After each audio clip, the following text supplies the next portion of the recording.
Hello and welcome back to another Scarfey Spurs Talk podcast. At a heartbreak for Tottenham as they're defeated in penalties. Look so close to winning that Super Cup against, in my opinion, the best team in the world, but just fell short at the final hurdle. I'm joined by a fantastic panel to preview PSG, talk all things Tottenham transfer, and preview Burnley because the Premier League is back. How exciting it is to say that. So let's introduce them. We'll start with Wheelsy. Always a pleasure to have you on, mate. Remind people who you are and how you doing. Thank you very much, mate. Thank you for having me on. I'm Wheelsy. I'm best known for being the graphics designer for Scarfey Spurs Talk. I've been on here a couple of times before, so it's not my first rodeo.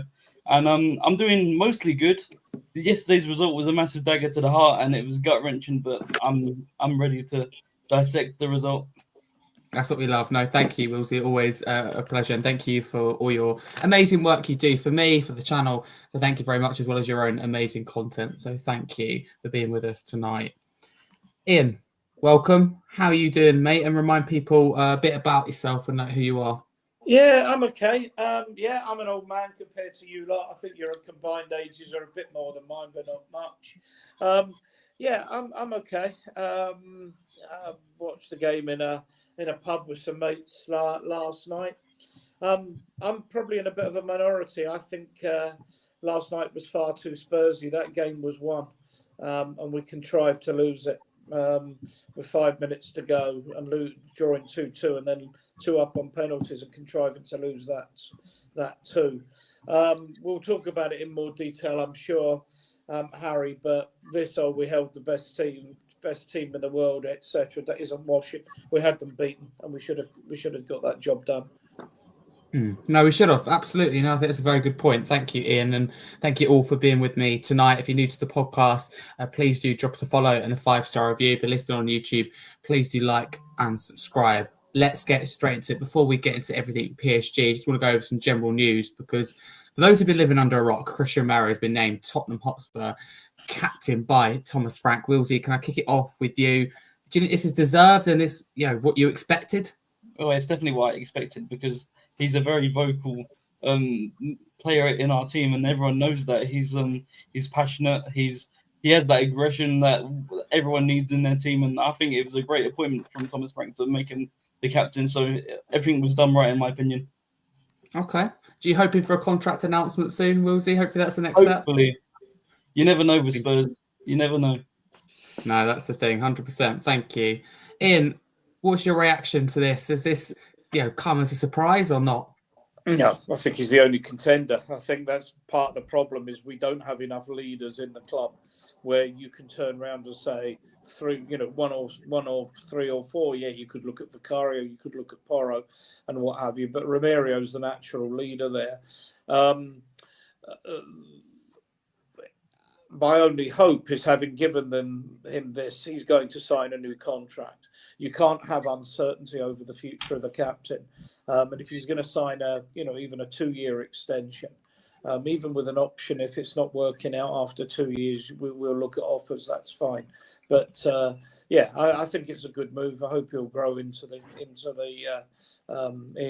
job. Yeah. Okay. Thank you, Ian. Chris, can I get your thoughts? We spoke a lot, haven't we, over the months and almost over the years about Christian Romero. What's your feeling on this decision? Okay, I just say you skipped me at the start. I didn't get to introduce myself. I'm sorry. No, it's fine. Sorry, the only thing I was going to say to Ian was, Ian, don't let these boyish looks fool you, mate. I'm 45, so I've got a few years of experience. My youth is just a curse that I have to live with. Yeah, okay. Well, you and Scarfey together are still younger than me. Well, yeah, I mean, I can't help how young he is. But Romero, cool. Let's get back to the point. Yeah, I agree with Ian. He's the only viable choice, I think. I mean, we could consider some of the others. I saw people say Van der Ven, but I don't think he's a leader yet. Maybe in the future. I like what I've seen of Palhinha so far. I think, if he'd have been at the club a year or two, maybe he could have been a captain, but it's far too early. He's been here 2 minutes. I guess the only other one that was a viable choice from the leadership group last season was Vicario. I'm not a fan of Vicario at all, really, but I'm not a fan of goalkeepers as captains either. Obviously, Maddison's injured for the season, so there's no point considering him, really. So, I think he's the best choice. Yeah, there is no other option. I agree with Ian. We're woefully short in the squad of captains, and I'm sure if we asked him to, he will tell you of many a Spurs team where plenty of the players we might have had a captain in the in the Steve Perryman days, but we had lots of captains, and it wasn't just the guy with the armband, and we do lack that a bit now. But I was glad when he was chosen, because I just don't think. I mean, if it had been anyone else, I'd have been a bit puzzled, I think. Okay, yeah, no, I think that's fair. It felt like the sensible option, didn't it, from causing any unrest and any unsettlement of any kind. I want to talk about now who we think is going to make up the rest of the leadership team. A little bit of a prediction here. Wheelsy, can I kick it off with you? I mean, you can name me one, you can name me a few. What are you thinking in terms of vice captain or vice captains and the rest of the leadership group? What do you reckon it looks like?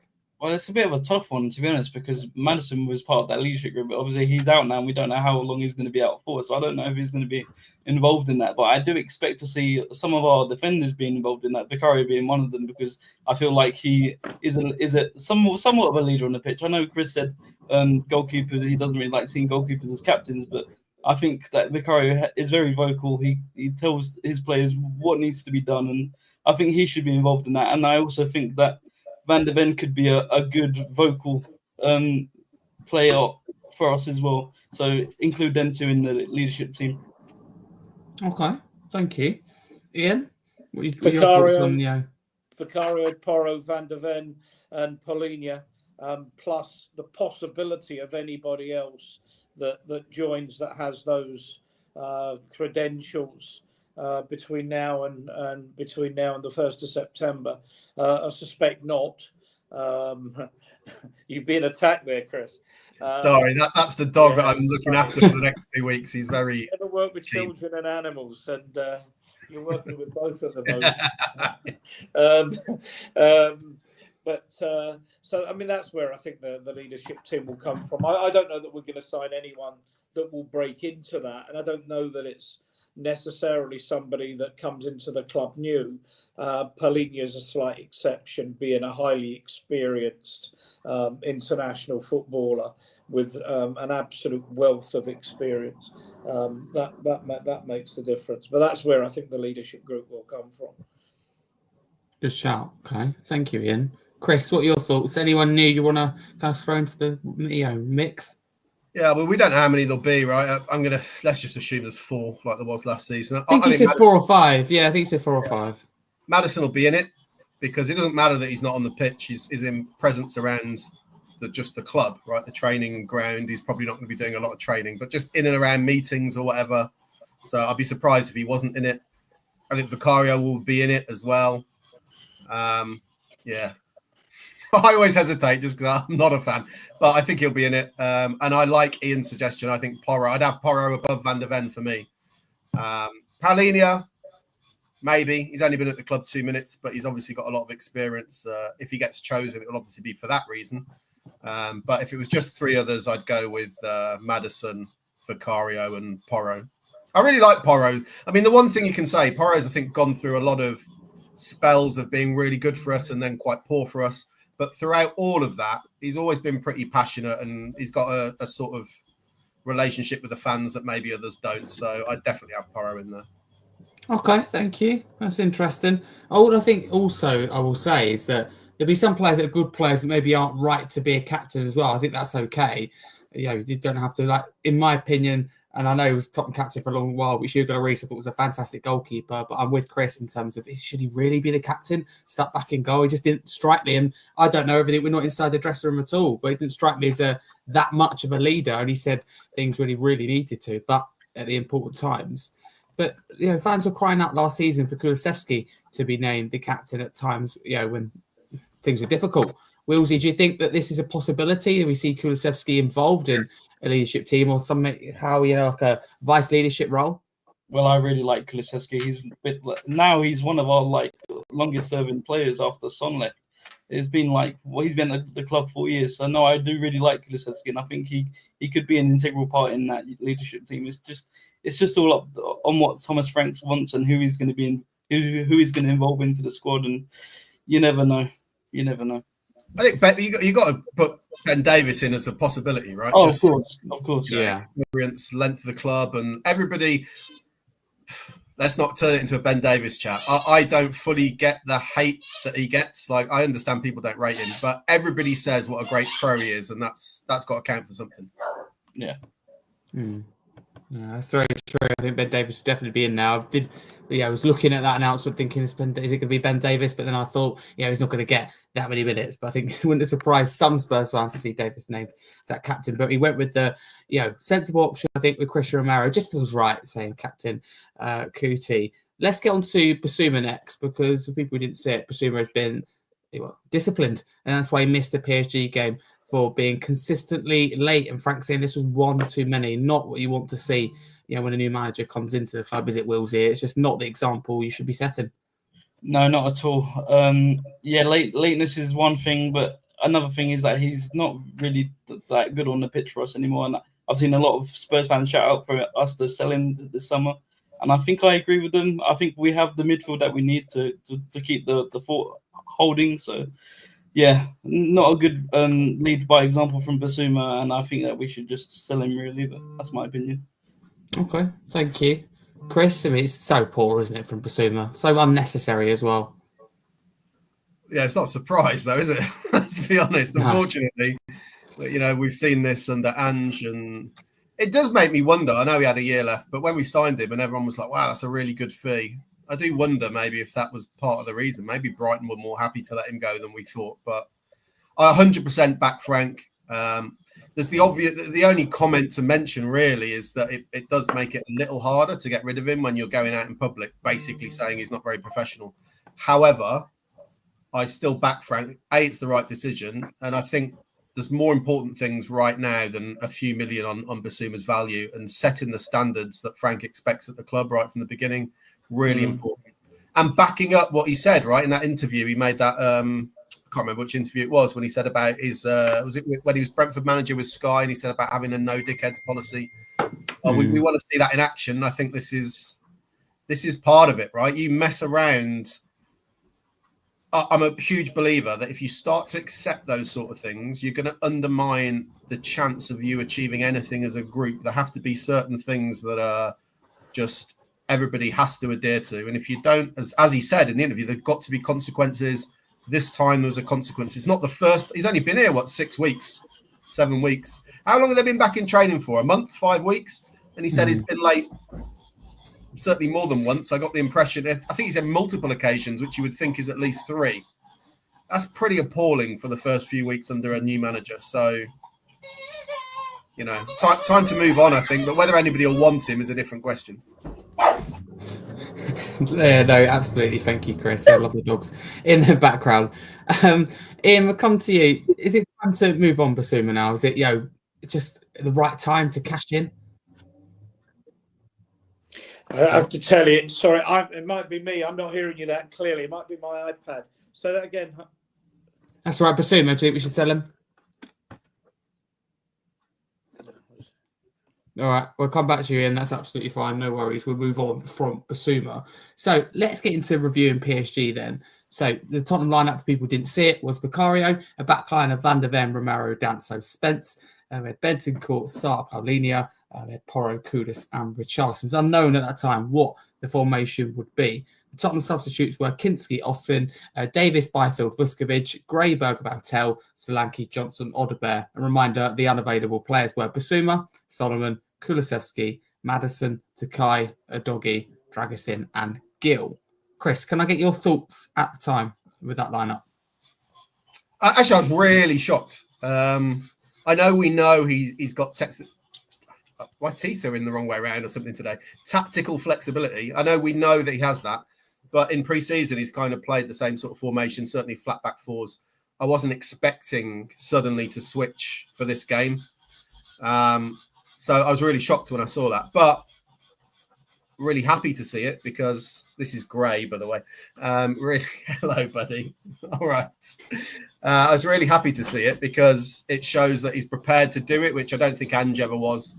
We've already heard from a couple of players who have alluded to different expectations on them this season, not doing the same thing all the time. I think all of those things bode really well. So I didn't know how it'd work out in the game, obviously, but I was just really pleased to see Frank showing that factoring in the opposition and thinking, what can we do to maximise our chances? I think that's what a good manager should do. So I was really pleased to see it. I couldn't believe, by the way, just on a minor comment, when I put it on TV, their attempt at trying to make sense of that lineup, and they had Spence in the left wing position, and I'm like, what? How are professional people working in football coming up, looking at that lineup and thinking we're playing Spence left wing where he's never played in his life? I couldn't believe it. But anyway, yeah, I thought it was a really good. And it also, it's really hard not to be tainted by the way the game panned out. Like if we lost 7-0, I might be sat here going, what was he doing? But I was really encouraged. And I am really encouraged that he's going to adapt for who our opponents are going forward. Honestly, I think you'll see this tonight from me is that generally speaking, I'm just really optimistic that we've got the right manager. And I think the signs are really positive going forward. Okay. Thank you, Chris, again. I think you make a good point, though. We saw TNT's lineup. It was just, they were like, this is the way they went about it as well. They were like, Tottenham are starting with a back four. Van der Ven will be starting left back. It's not, I think, or we think. And Sky as well thought it's a 4-3-3. I think they had Porro at right wing, and it made a little bit more sense. But I think it's crystal clear it was going to be a back three. There's a small possibility that maybe it wasn't. It was just whether it was going to be a 3-5-2 or a 3-4-3. That was unclear, to be honest with you. But even that, I think it's quite obvious it's going to be a front two. Who else is going to play there? Porro. That's about it. And that's extremely unlikely. He hasn't played there for a long time. It's always going to be really, in my eyes anyway, Richarlison and Kudus. So that was evident in 60 seconds, let's say. But hey-ho, let's get on to the game itself, because one thing I want to talk about, and it was a thing throughout the game, I want to go through it chronologically, but Danso had 2 long throw-ins in the first 3 minutes. As I said, it happened all through the 90, but they just really impressed me, just how good they were. Ian, what do you make of Danso's throw-ins? And it felt like having a corner, didn't it? I mean, we haven't. I can't remember the last time we had anybody that threw the ball in like that. I mean, I can remember Martin Chivers now. That's way before any of you watched football. Am I really blurry, by the way? I had real problems on my iPad, and I put it on my phone, but my picture just doesn't look great. So sorry, it might be down to my mum's internet here. I'm at my mum's in London, so keep going. Yeah, okay, if you can hear me okay. Anyway, but yeah, I mean, it's just another weapon, isn't it? It's a little bit one-dimensional at times, but yeah, I thought Dancer played well. I thought organisation-wise, etc., until the last few minutes was great. And that's going to worry a lot of teams, Dan, so sticking the ball in. And it doesn't as if I've seen long throwers where they take a big, long run and all the power's coming from their back muscles. He just walks up and it's coming from his upper body and it just boom, big booming throws into the area. Absolutely. Another free kick, another corner. And Frank's team score goals from set pieces. So, yeah. You do. Chris, do you see this as like a secret weapon this season for Tottenham? Well, I don't think it's going to be very secret, is it? Everyone's just watched that game. But it's true. Again, I just echo what Ian said, but you've got a manager who's come in, and I think we saw, didn't we, about 3-4 weeks ago, that little picture went viral of the schedule for the day, and one of them was the throwing contest or whatever it was. But why wouldn't you? You've got a manager, I think, who has gone, let's try and maximise all the different ways in which we can score a goal. And it might not be a purist, wonderful way of scoring, but it doesn't matter how they go in. So if you've got someone who's got a long throw, why would you not use it? And I thought we looked pretty dangerous from all set pieces really yesterday. So again, just an absolute breath of fresh air for me. So I was really encouraged. It's a bit of a throwback. You don't see it that often anymore. It's a bit of a, I don't know. I don't quite know. Harry, you're definitely not old enough, but it might just be me and Ian. Remembering back to sort of the old Stoke days with the Rory Delaps and Gomez coming out and cleaning out his own centre-backs and trying to get to the ball. It was just a nightmare. But it causes teams problems. Why would you not use it? I don't get it. So I'm massively in favour. Like, I don't want us to turn into a long ball team, but it doesn't really matter. Whatever your strengths are, use them. Simple as that, really. And that's what I think we've got a manager who will do that. So, Really, really encouraged to see it. Let's get that ball thrown in the box from the halfway line. I'm all for it. Happy days. Absolutely. Sticking with you, Chris, if you don't mind. Do you see Frank as like that kind of what I call 1-2% manager, where he just he wants that extra bit of the game, like with set pieces, and to utilise and be better here and just tighten up in key areas? Because let's be honest with you here, set pieces win or lose football matches, whether you're Manchester City or Doncaster Rovers, they are the difference sometimes in games. So do you see Frank as that? Yeah, details. You've just hit on something actually that I'm a massive fan of, even in my working life. So I work in betting, so I'm an ex-referee and I'm a bookmaker, so I'm not the most popular guy in the world. But even in my profession, I adopt the Dave Brailsford approach, who's the ex-Team GB cycling guy. I think he's been involved at Man United. But his philosophy was the accumulation of marginal gains.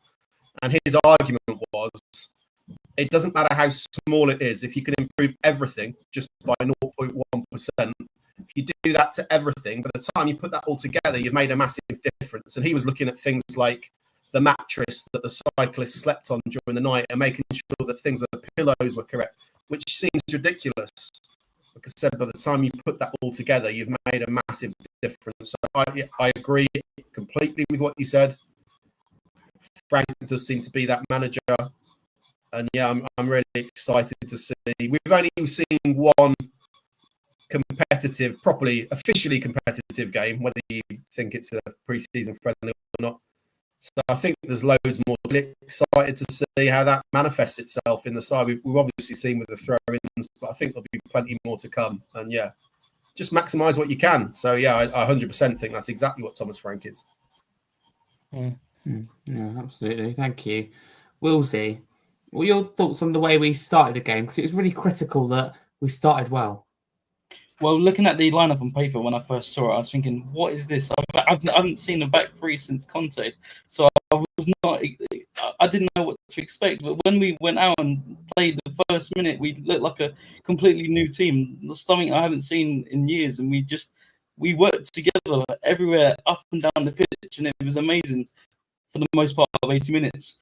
But no, it was something like I haven't seen in a couple of years, and it was honestly great to see. And Danzo as well, him throwing the ball into the box. It was like simulating a free corner. It was great.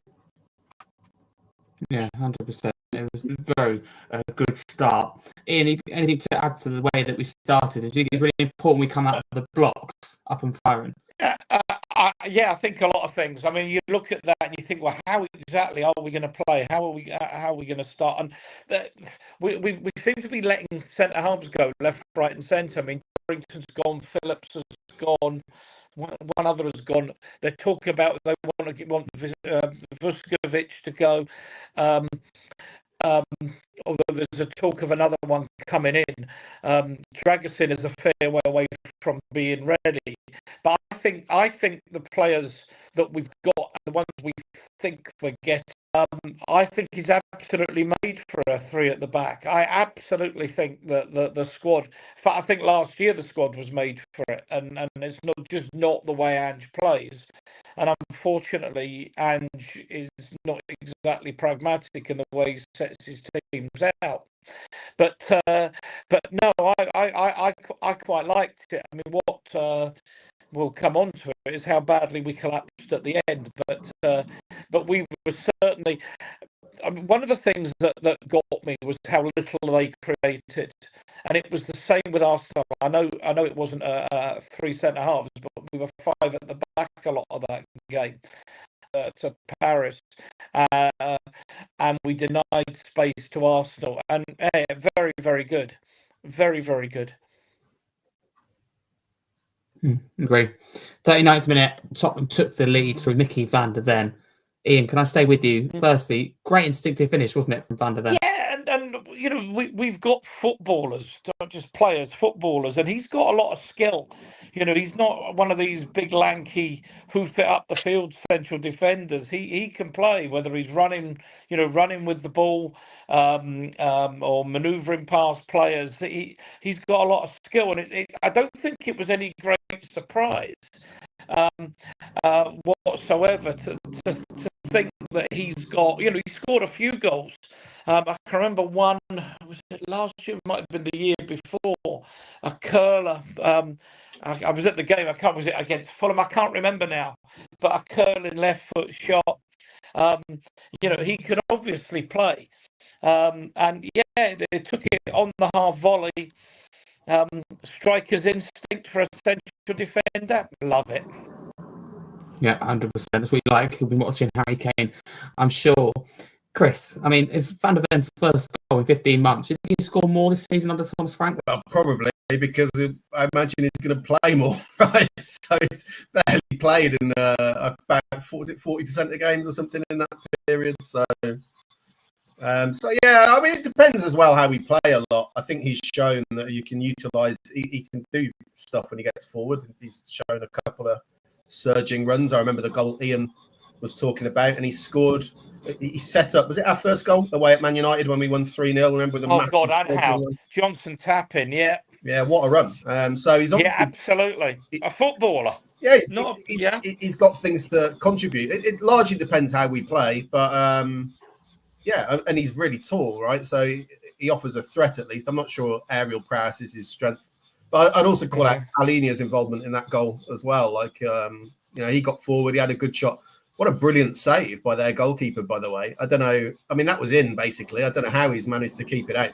But great reactions for a centre-back to pounce on it really quickly. So, lots of positive signs. This is really, Harry, you've been on with me a few times. Like, positivity is not always my natural strength. But tonight I'm feeling really... I know it was gutting that we didn't get over the line, but I'm feeling so positive about having Frank in charge. That's what I like, and let's keep this positive going, with you. And I'm going to keep it going by asking you one more question. Another goal from a set piece, Chris. I mean, is it good to see we're finally taking them seriously? We look good, don't we? I think we look good. I think there's more to come. I don't think we've quite got to maybe Arsenal levels, who have been probably the standard bearer of attacking set pieces in the last 2 or 3 years. But we look like we've got the main thing, set pieces, not set pieces. We look like we've got a plan. And the players look like they know what they're doing, what's expected of them, what's expected of each other. And I thought defensive set pieces as well. We looked organised. So yeah, it's really good. They're obviously taking it seriously. We got the guy, didn't we, who used to be their set piece coach, and he went to Man United. Is it Andreasson or something like that? So he's obviously behind some of this. Ange famously said he wasn't a believer in a set piece coach, right? So I think we're seeing the difference already. That I don't think most of the fans could understand why Ange wasn't a believer in a set piece coach, because you've seen the difference it can make at other places. So I'm glad we've got a set piece coach now, and I think we're seeing the benefits.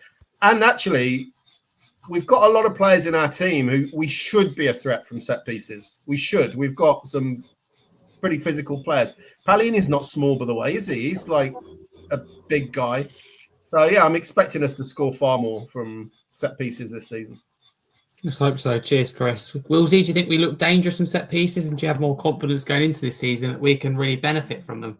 100%. I think that it's what we've been lacking for years. We haven't really taken set pieces seriously. Not under Ange. We didn't really do it under Conte either. But I've started to see a turning point, because we can be very dangerous in set pieces, because we have one of the highest average, tallest players in the league, I think. So I think going forward, an attacking threat is more on our side because of that height that we have. And that ball was delivered beautifully into the box. Obviously, I think his name is Chevalier, the goalkeeper. He made an initial brilliant save, and then Van der Ven got on the end of it and turned it into a 1-0 lead. So I was really, really pleased with what I saw, and I hope that we can see more of it with the weeks to come in the Premier League.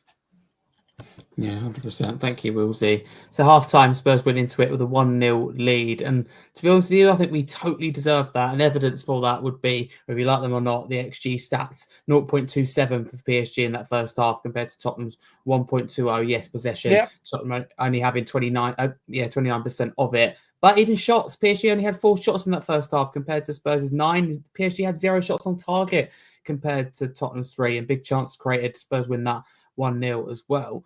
I mean, those first half stats, and those stats aren't everything, but they really tell the story, don't they? That we were totally dominant. I thought I was really pleased. For the first 75 minutes, I was very, very happy. We'll come on to it. But yes, I mean, I thought we dominated the game. I thought we blunted their attack so well for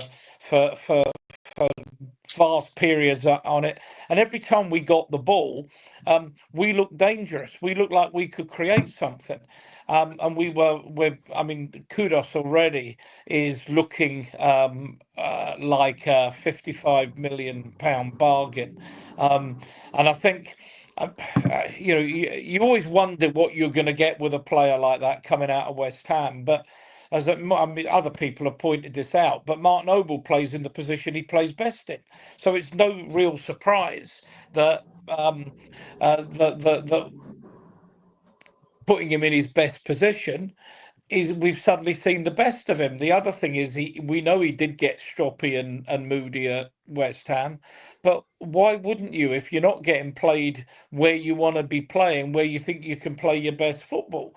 Although, as I say, with Mark Noble being who Mark Noble is in terms of the West Ham hierarchy, but also in terms of I'm just sort of lights go out here, but also in terms of his his stature within the game and his stature within that club, then yeah, it's no surprise. But I think we've ended up with an absolute bargain, and even Richarlison was a fair bit better than he's been. So.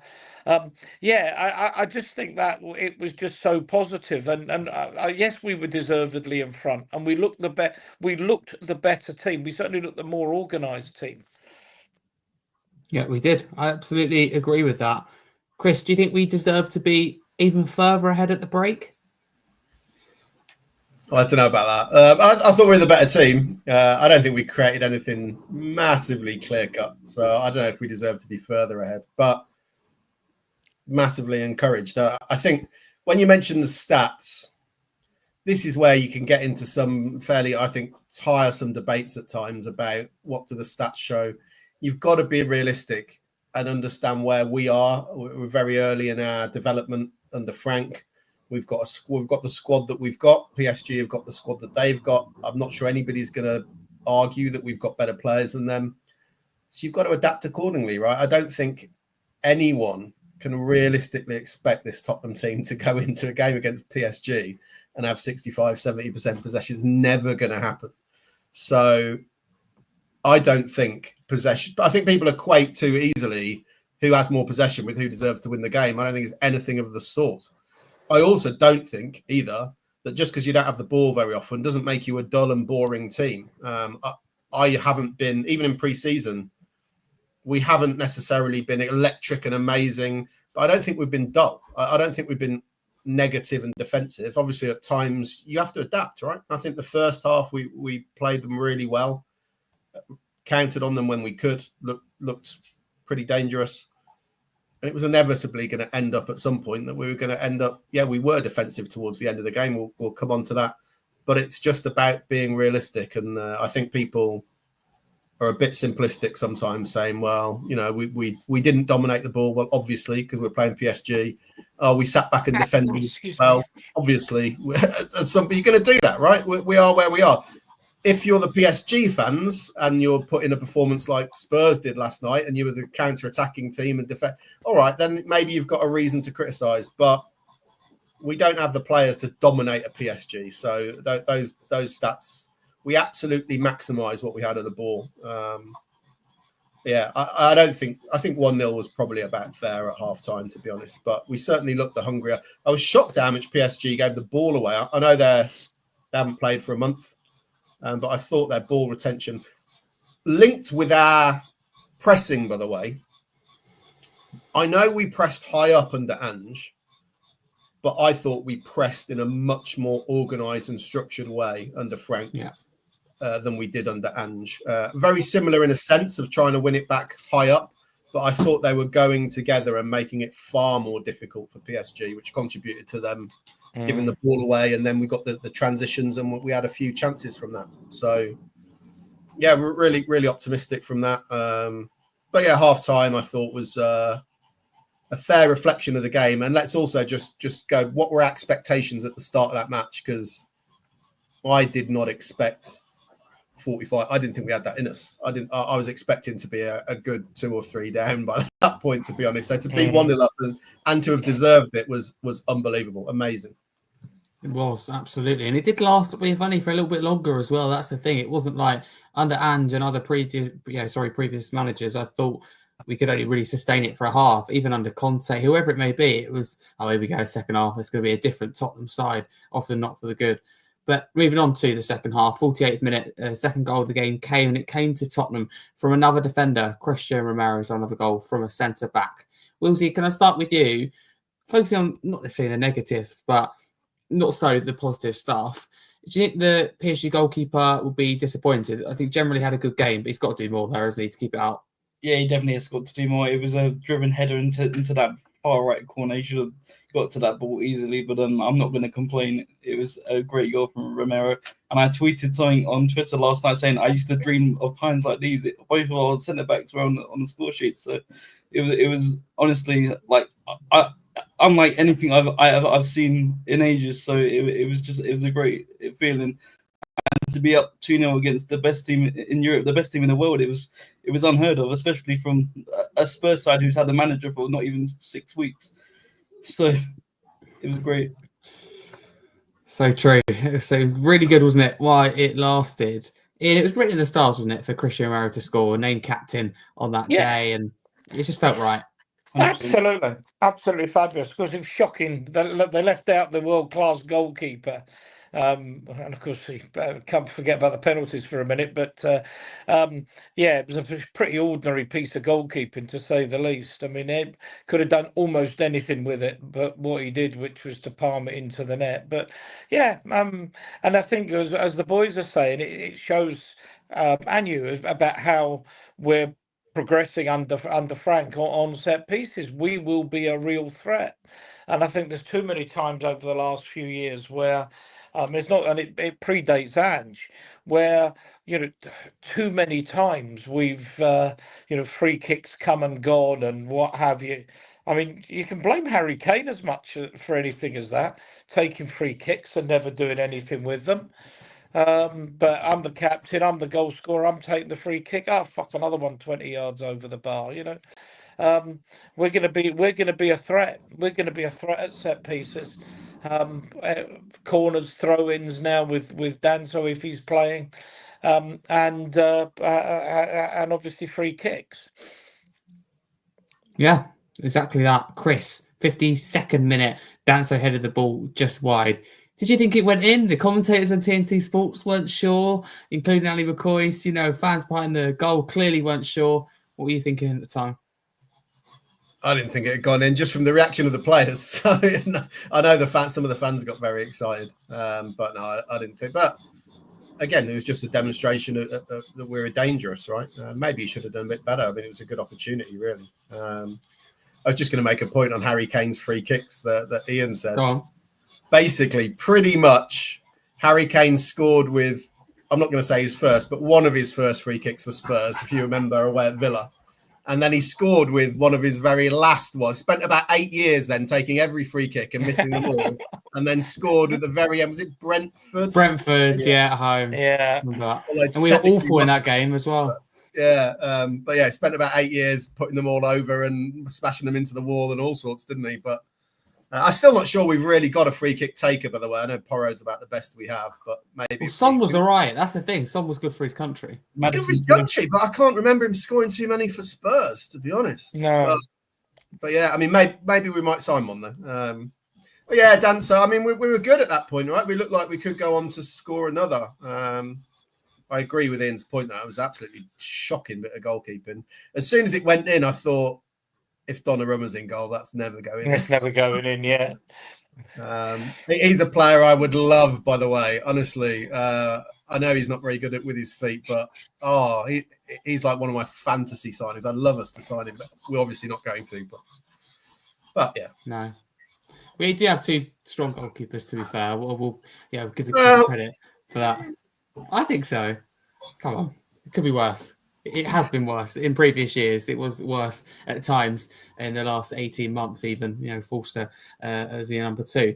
But 55th minute, Chris, I've got to stick with you because there's a penalty shout for potential foul on Porro. Are we clutching at straws here? Yeah. Yeah, we are. Yeah, the dogs don't think it was a penalty. Shut up. There's just nothing there. I know Porro. I've seen this and I've actually felt this before myself. Early days when I first started refereeing, I played a little bit as well. And I remember in one tournament being I felt completely taken out, but the referee didn't. And it looks sometimes what it feels like when you're playing, you can feel like you're fouled, but actually nothing's really happened. And I think that's kind of what happened there. Porro was quite insistent, wasn't he? But you look at the replay, no one else really claimed apart from him. Even the commentators are pretty dismissive of it. I just don't think there was anything. I always flip it the other way around, Harry, and think if that was given against us, what would you think? And I think we'd be absolutely very unhappy, let's put it that way, if that was a penalty against us. So I don't think there was any penalty claim there. Okay, and I also want to continue to stick with you, Chris, because Frank gave instructions and tactics during the drinks break. We saw it in the first half and again in the second half. I know this means a lot to you, and it does me as well. Isn't it good to see a manager do this and have that kind of level of coaching and input, and whether it be constructive criticism, whether it be positive feedback, whatever it may be? I just felt that Ange, as much as I liked him, Chris, we've had plenty of conversations, of debates, but it's hands in pockets far too often. Frank is the polar opposite, and I think that could really benefit the team. Would you agree? Massively. He's constantly trying to get them to improve, get them to adapt to the game situation, just everything that we didn't see from Ange. I mean, the one that sticks in my mind from Ange the most, and unfortunately I was at the game, sat with the Brighton fans when we blew our 2-goal lead, just not reacting to anything, even though everybody could see the game had changed, right? First half, we absolutely battered Brighton that day. We could have been 4-5 up at half-time. Second half, completely different story. And you just saw the goals were coming. We are going to concede. And the second they got their second goal, we are losing this match unless we do something about it. Nothing. And that was the game where he came out with some of his media interviews, honestly, where he came out and said, one of the weirdest things I've ever heard a manager say in my entire time supporting football of, well, I didn't want to make any substitutions because we didn't deserve anything out of the game. I'm like, what? That's like your job, mate. That's literally your job. So to have someone who's the complete opposite of that, one of the pre-seasons, didn't he? He ran to the changing room and brought out his little tactics board at half-time. Love it. It just shows that he's all over the minor details. And I think basically Ange's philosophy, anyone who's ever heard me talk knows what I think about Ange, so I'm not going to labour the point too much, but I think Ange is very much of the school of thought of, this is my way of playing, and that's all we're going to do. And if we do it well, we'll win. And he's got no interest then in changing anything during the game, or it's no, just keep doing the same thing. We've heard it from the players talking about what's expected of them in training even. And I think Ange was just trying to train like muscle memory. You do this in this position every single time, get the cross to the back post, Johnson to tap in. That was what we were doing no matter what the game situation. One of my best mates is a Man United fan. He was saying to me the other day, we were talking about this, and he came to me to the League Cup game where we were 3 up, I think, and they started coming back at us. And he was saying then, he said, but you didn't change anything. He said, you could see the Spurs players going, hold on a minute, this isn't working anymore. But they got nothing from the manager to go, stop doing that. It was just carry on doing the same thing. So, yeah, again, I just think we've got a manager that will not repeat those sort of errors. So, I'm super excited to see a guy on the sideline doing all of that. And the other thing with Ange as well, just on that point, is where I actually felt mildly sorry for him a little bit, is maybe he was giving instructions in the changing room, but just stood there on the sidelines. We don't know exactly what's going on, but it wasn't good optics, and he got hammered for that. Just watching your manager stand there, do nothing, it doesn't inspire confidence from you as a fan base and supporters. You're looking to your manager to be the leader, right? And when things are not going right on the pitch, you're like, what's the manager going to do about it? Standing in your pocket, standing on the side with your hands in your pockets is like, well, it doesn't inspire confidence. And Thomas Frank, the polar opposite of it. So, yeah, super happy. Indeed. Thank you, Chris. Wheelsy, I spend a considerable amount of time sometimes looking at the touchline, and I find it fascinating the way that managers often behave. I find it really interesting when Antonio Conte was at the club. I spent a lot of time, it was just on TV on Wednesday. I was looking at Thomas Frank, and it felt like we had Antonio Conte back in charge. I'm not talking about the negatives of that, the positives in terms of maybe the micromanaging, the input of the players, and the making sure everything's ticking along nicely. Do you see where I'm coming from in terms of the kind of similar characteristics in terms of the constant tactics perfectionists almost? And do you think this can really benefit the Spurs team, making sure they're always concentrated and always switched on? I think I'm the polar opposite of you. When I look at the game, I don't really look at the dugout and what's going on. But if it's true what you're saying, I think that's the kind of character that we need back in our team. Someone that's very animated on the touchline, tells his players what they need to do whilst they're on the pitch. Ange didn't really do much of that. He just stood there with his arms crossed. So, no, I think it's really great to have that back because it worked under Conte, and I'm sure it will work under Frank 100%. I think Frank does his own workout. Again, I was watching him, and he started off with his jacket on. And he, in the end, had no jacket on, and his sleeves rolled up and sweat all across his forehead. He was absolutely racing, very keen to get the ball back in play. In fact, also what I like, very applauding when things done well. Under Ange, you probably didn't know what you're doing right or wrong until you have your debrief at the end of the week and you get your big long speech. You can be a great speaker, and that's a very important part of being a manager, but you need a little bit more to that. In game, players need help, and I think Chris's example is the perfect one. I'd use also another at home against Chelsea, where that game's slipping away to our rivals, and it's not for me about the performance, it's about getting something from their game, because I still believe deep down we could have got a draw out of that, even with 10 men, even with 9 men as well. I still think we could have got something, because Chelsea weren't great. They were there for the taking. If we sit back a little bit, we could have got at least a draw. So that's incredibly frustrating. Ian, can I bring you in on this one before we move on? Mm-hmm. Do you think we had this kind of coaching under Ange or in-game management? No. They're poles apart, aren't they? One a micromanager working with the tactics board. The other one very much...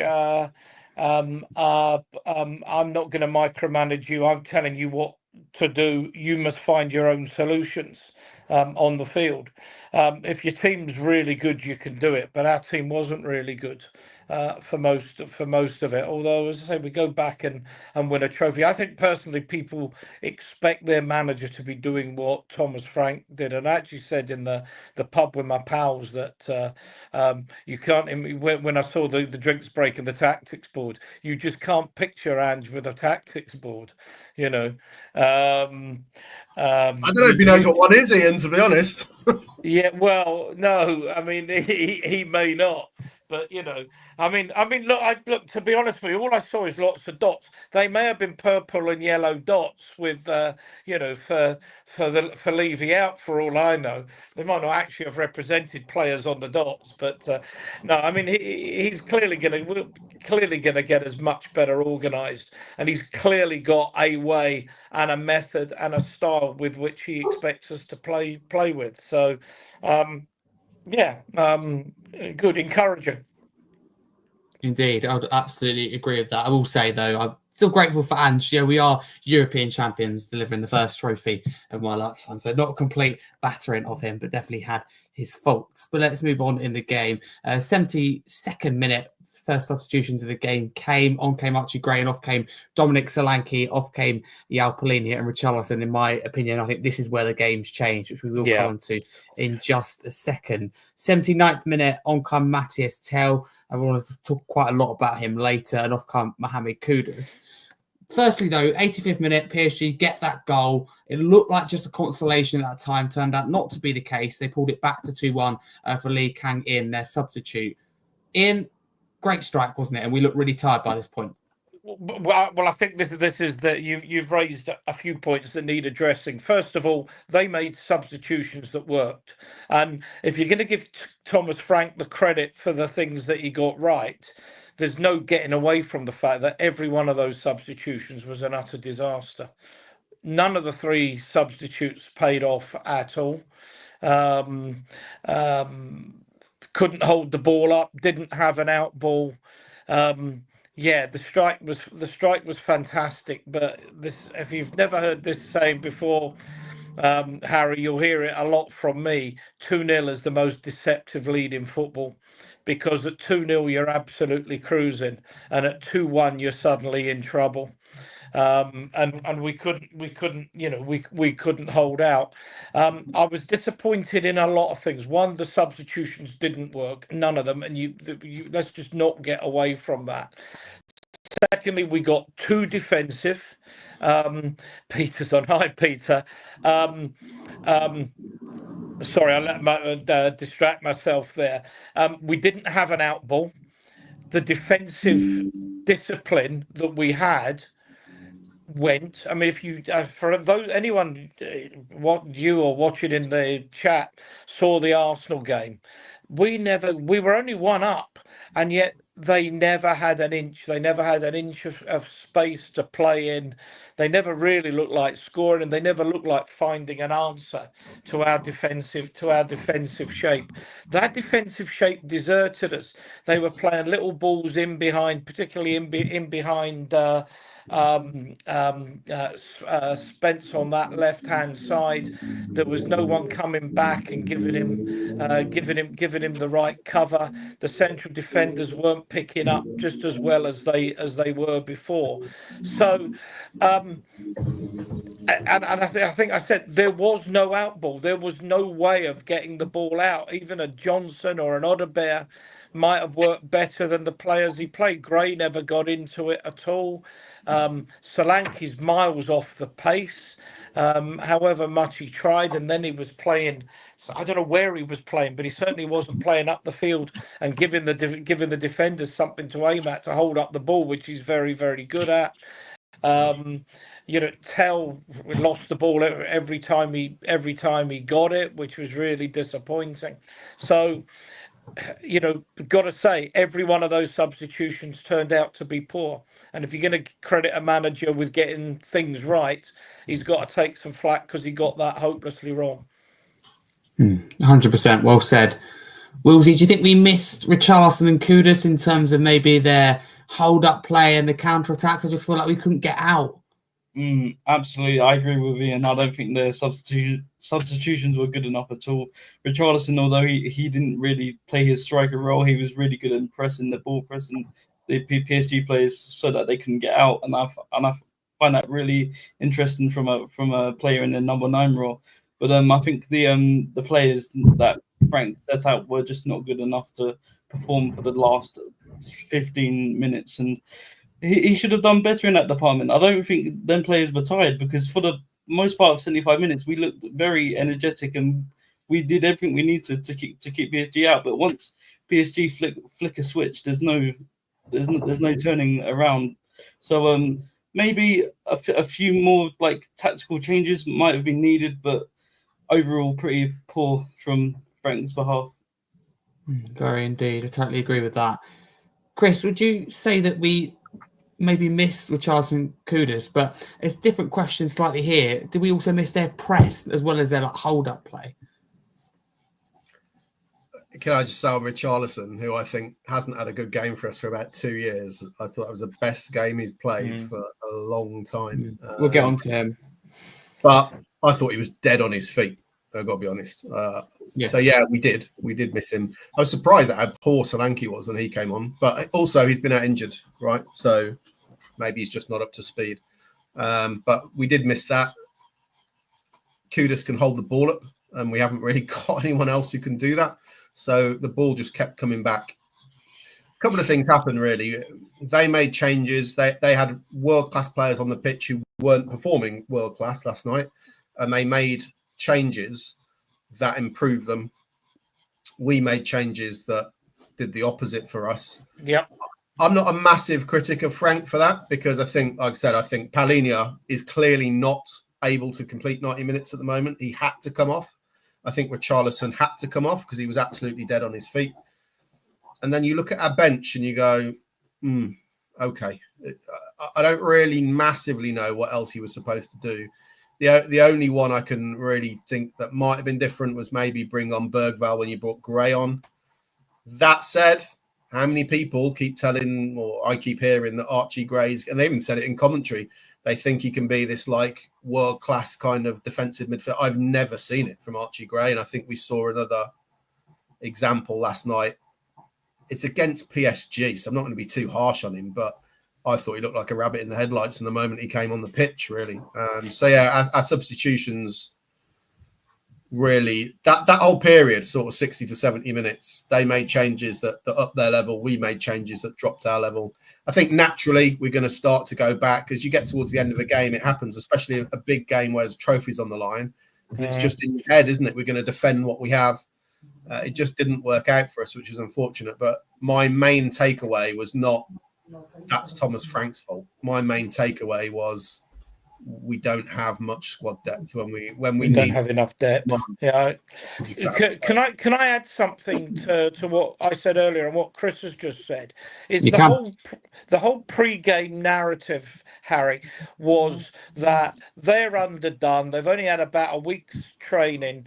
They wouldn't be fit and what have you. We're 3 days away from our first league game. We played some serious friendlies, including Newcastle, including Arsenal, including Bayern.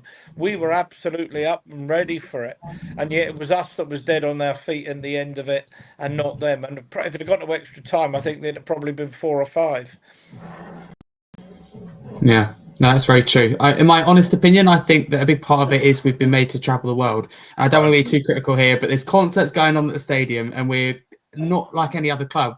Other clubs have had games at home. The only one we've had is a behind closed doors at Hotspur Way against Wycombe, which was last minute arranged. For me, I think a lot of air miles, a lot of travelling from Munich to Hong Kong to South Korea to Italy, back to London in between. It's constant. Harry, I agree with you with one small exception.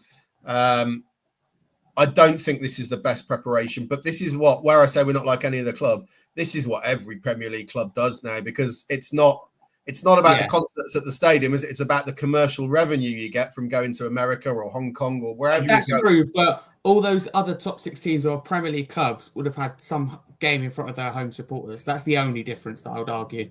Majority. Yeah. I mean, I was. Who was it? I saw. I think it might have been Ali Gold had said about maybe Chris Cowler. I don't know. Said about how tired they were just doing the travelling, not doing the running, because it does take its toll on you. So I completely agree with you that going off to Hong Kong, then going to Germany, coming back, maybe having 48 hours and jumping back on a plane again to go to Italy, it's not good preparation. So.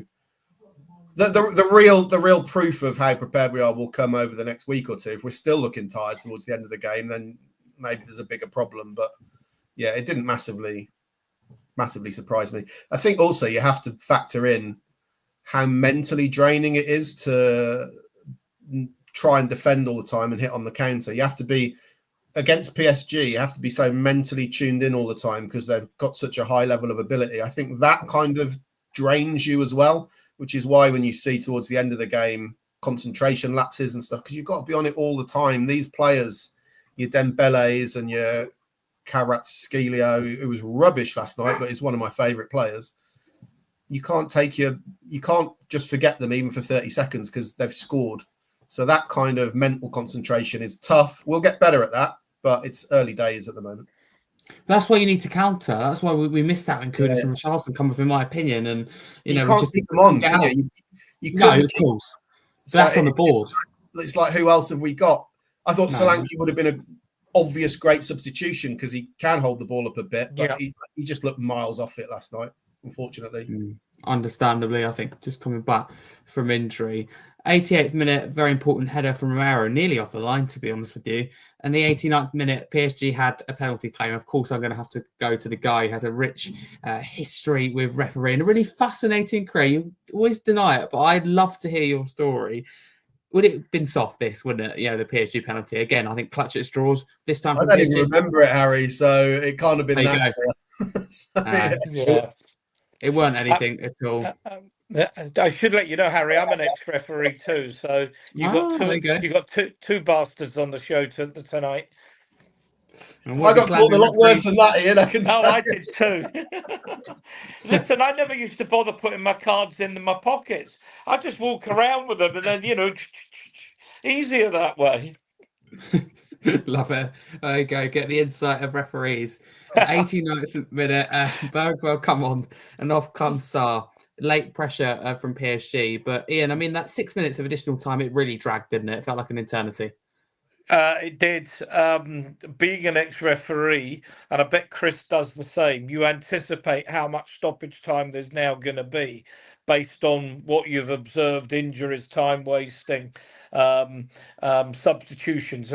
It's called stoppage time. Commentators still call it injury time. It's been called stoppage time for years.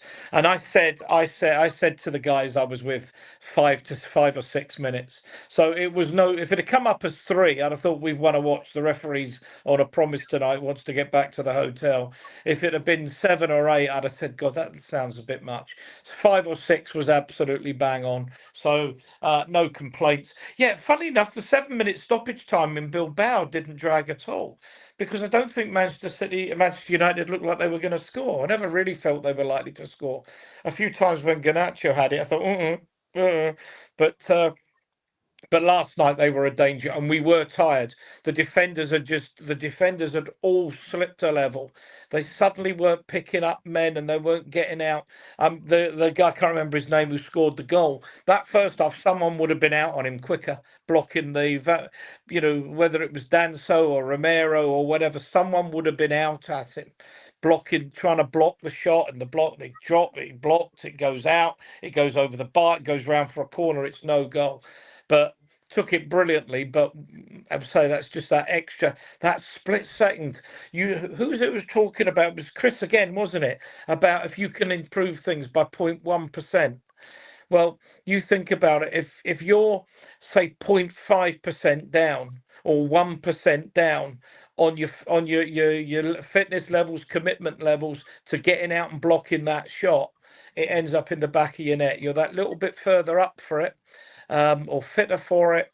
You block it, and it's not a goal. We win that game, and we should have won that game. So, lessons to be learned. They are a great side, and when they made their changes, they looked the side that they are. Just quickly on the injury time, I have seen some people moan about where do you get 6 minutes from, but kind of like Ian says, hold on a minute, that until that point in the half, when we got to 90 minutes, there'd been 2 goals. I think there'd been 4 or 5 yellow cards. There'd been 4 or 5 stoppages for cautions. There was a water break, at least 1 injury stoppage. If anything, 6 minutes was possibly not enough. So it definitely was not an unfair amount of stoppage time at all. So, but that's where, as Ian will recognise, you get a lot of fans saying a lot of things, but they're just saying it through their lens of being a fan of Tottenham or whoever. And actually, when you break it down from a neutral point of view, it really doesn't hold any water whatsoever. And certainly that's one where there was no issue with 6 minutes whatsoever. Yeah, I've got no issue with it at all. Love it. Thank you very much. In the 4th minute of, not injury time, what do you call it? Stoppage time. He's right. It's stoppage time. Yeah. Stoppage time. I think I'll say it anyway, but now if we think about it, PSG goal to pull it back to 2-2 from another substitute. That tells you the clear story here with PSG's depth running through. Gonzalo Ramos this time. Wheelsy, absolute heartbreak from Tottenham, wasn't it? To concede this late. It was, and it just all happened so quickly. I don't even remember the goal. I can't even talk you through the goal. I don't know. And it was a heartbreak for all Spurs fans across the world. Really, it was. It was expected because this has happened way too many times before. We just can't hold a lead, and it had to happen in the worst way possible. So, yeah, it hurts. It hurts indeed. Chris, would you say it's a nicely worked move and it was just really clinical from PSG? I understand what Wheelsy can't remember it. It was boom, boom, boom, boom, goal. Yeah, I think there's a lot of things going on there. They upped their level. They had quality players who were fresh. Bringing on Ramos for them gave them a focal point as well, which I think they lacked until that game. But we were, as Ian says, I think probably a bit of tiredness and that we just dropped our level a little bit. So, yeah, we weren't quite on it. You're just closing down a fraction of a second later. And when that starts to happen against a team like PSG, yeah, we'd nullified them for 70 minutes or so and they'd done very little. But they won the Champions League for a reason, and that's not by being a poor side. So you literally have to.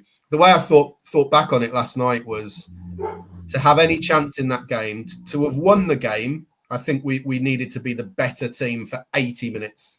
We didn't quite get there. To kind of draw the game, maybe we needed to be the better team for 70 minutes, and I think we probably did that.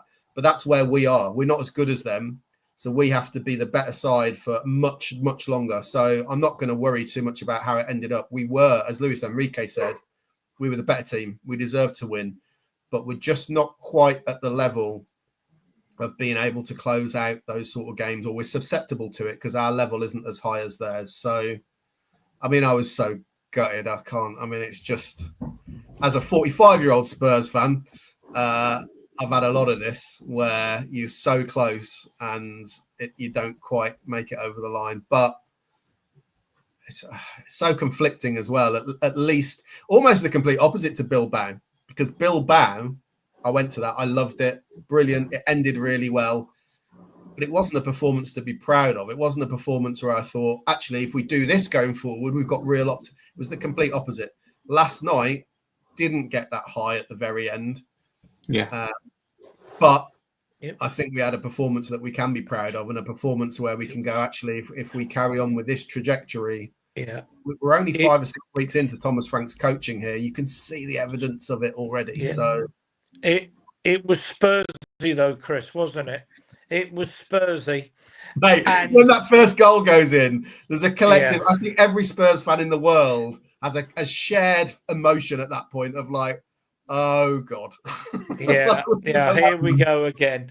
I mean, my other comment on that, and I don't want to be too negative about this, is that I think it would have been really important for Thomas Frank to get this game over the line, because he's won nothing in his career at all. Now you can say, well, yeah, it was at Bromby and it was at Brentford. Well, we sacked a manager who won us the League Cup, won us the Europa League, who has a history of getting his teams over the line. You might say, well, it's only Australia, it's only Japan, it's only Scotland, it was only Man United in the Europa League. Where do the onlys stop? I know there were a lot of faults with Ange.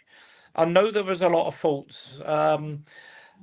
But Thomas Frank has to show that he can get, when we get into a winning position in a big game like that, he can take the team over the line and bring a trophy home. 100%. Totally agree. And sadly, we couldn't in that case. Hopefully, I think if we have this, we had this game, should I say, in a few weeks' time, I think it would be maybe a different situation with Frank understand the squad better, maybe to bring on and hopefully adding more depth in the window. Yeah, I think actually on that, for me, it's not as big a deal for Thomas Frank, but I think that the real missed opportunity there is the effect that would have had on the morale of the players going into the season would have been unbelievable. And unfortunately, the reality is what they felt at the end of the game last night was being low and being disappointed, right? Proud probably of how they put the effort in, but I just thought the momentum that gives us going into the season and what that would do, the players would be walking on cloud nine to go, we just beat PSG, right? But unfortunately, didn't quite happen. Yeah, no, fair enough. And the match ended then, PSG 2, Tottenham 2. So before we get into, penalties, let's go through some stats. I've literally just figured out after goodness knows how many years of having StreamYard that you can share the stats on screen. So there we go. I'm learning. Let's read through some stats. Let's start with shots. PSG had 12 to Tottenham's 13. This is after 90 minutes. By the way, the game didn't go to extra time because it wasn't an option. 3 shots on target from PSG compared to Tottenham's 5. 75% possession compared to Tottenham's 25. We've got passes there, quite a lot from PSG, 500, I think it says, in 72 compared to Tottenham's 194. No surprise in here. The only other things to pick out, 12 fouls apiece. There's the video for the referees here. Offsides, 2 for PSG, 4 for Tottenham, and of course, no red cards. So those are your kind of little stats, which tell you it's a fairly even game. You know, if not, we're the better team. I think that stats aren't everything, but I think that does tell you that Luis Enrique's right, in my opinion. The penalties, though, taken down Tottenham's end. I mean, it's always, you think, a big thing. So let's get into it. We're not going to dissect every penalty. We'll remind people who took the penalty and what the outcome was.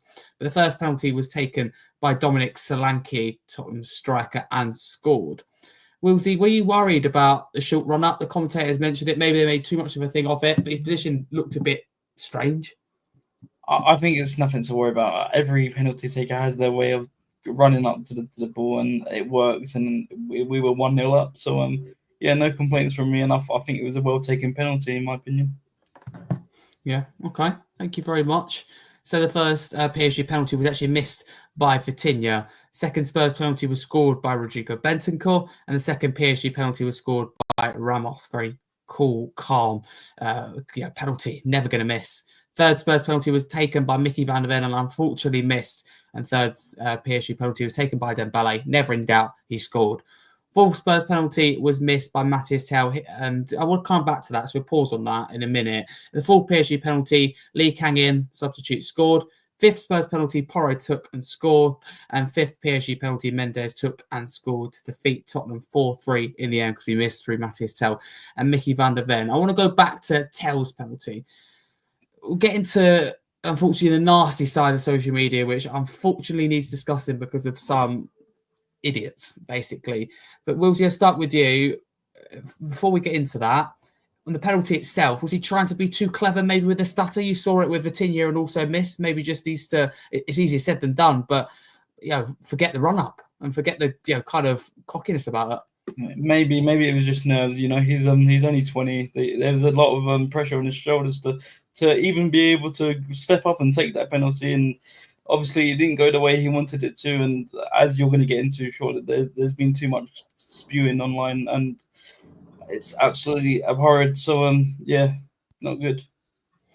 Absolutely shocking, and that leads us to get into it because I hosted Chris Cullen's podcast, for anyone who didn't see it, Wednesday night straight after the game, and I was just, the chat was good, but one thing I was horrified at is some of the comments from Tottenham fans and regulars about Tell and how far people would go to bring race into it and to be really nasty about people's family. And this is people that you've either seen in the chat before, or you get just some absolute idiots as well. There's a little bit of both in there, mainly mindless idiots. But I just looked at Tell's Instagram as well, and it's just absolutely swarmed, and they're all Tottenham profiles.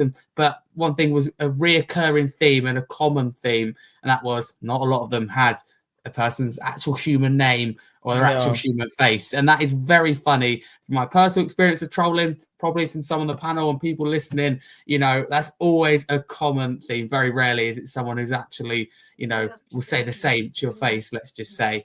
But the abuse, including the racial abuse he has received, firstly, just from myself and on behalf of my podcast and channel, disgusting, right? You can't condemn it. And it's just wrong in every single way, and you can never justify something like that. Willsy, is it surprising that we see this in this day and age still? I mean, it's horrific, isn't it, really? I mean, it's never going to really go away, is it? There's hate online everywhere, and you see it everywhere from football to anything, really. It's just people think it's okay just to take their anger out on someone's appearance or skin color, and I think it's absolutely disgusting. Yeah, just I don't understand why.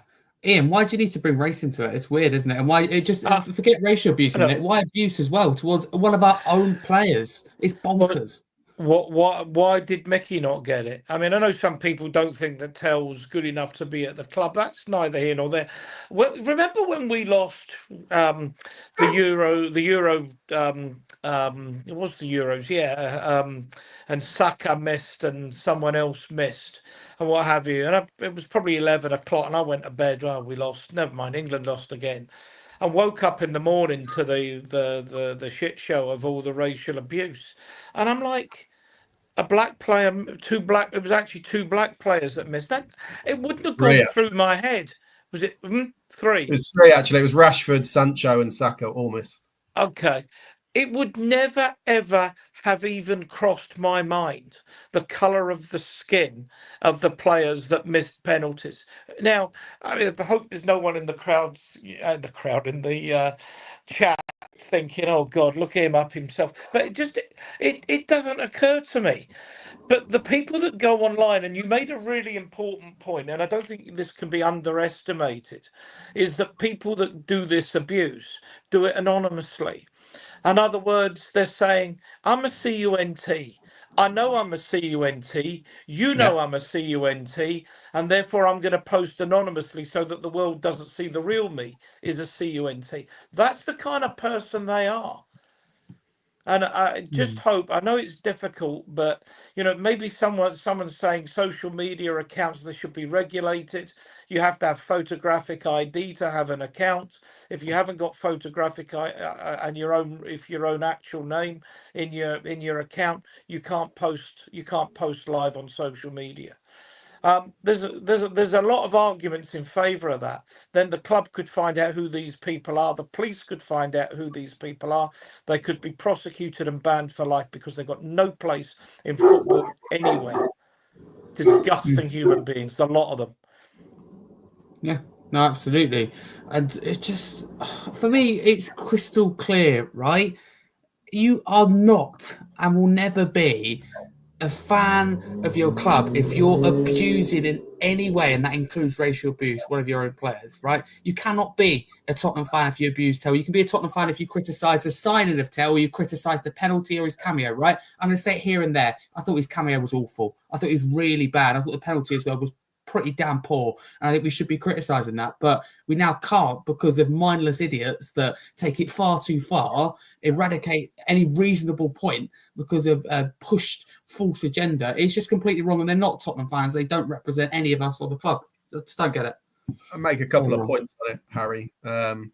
First of all, I'd just be a little careful about saying why did he get it and Van der Ven didn't, because the fans love Van der Ven because of what he's done in the team, and Tell, unfortunately, has done nothing. So I'm not convinced that's a reason. However, I don't think racism is necessarily behind it necessarily. But actually, as Ian will appreciate this, when dog's barking, when the Van der Ven missed, the Spurs fans started singing his name. Gave me very Danny Thomas vibes from 1980. Okay, do you remember that? Yeah, okay. I don't remember it, but I know very much about it. Yeah, anyway, okay, because I was there, and I am the only. That was 41 years ago. Yeah. I was 4 years old, mate. So yeah, well, I was there. But, yeah.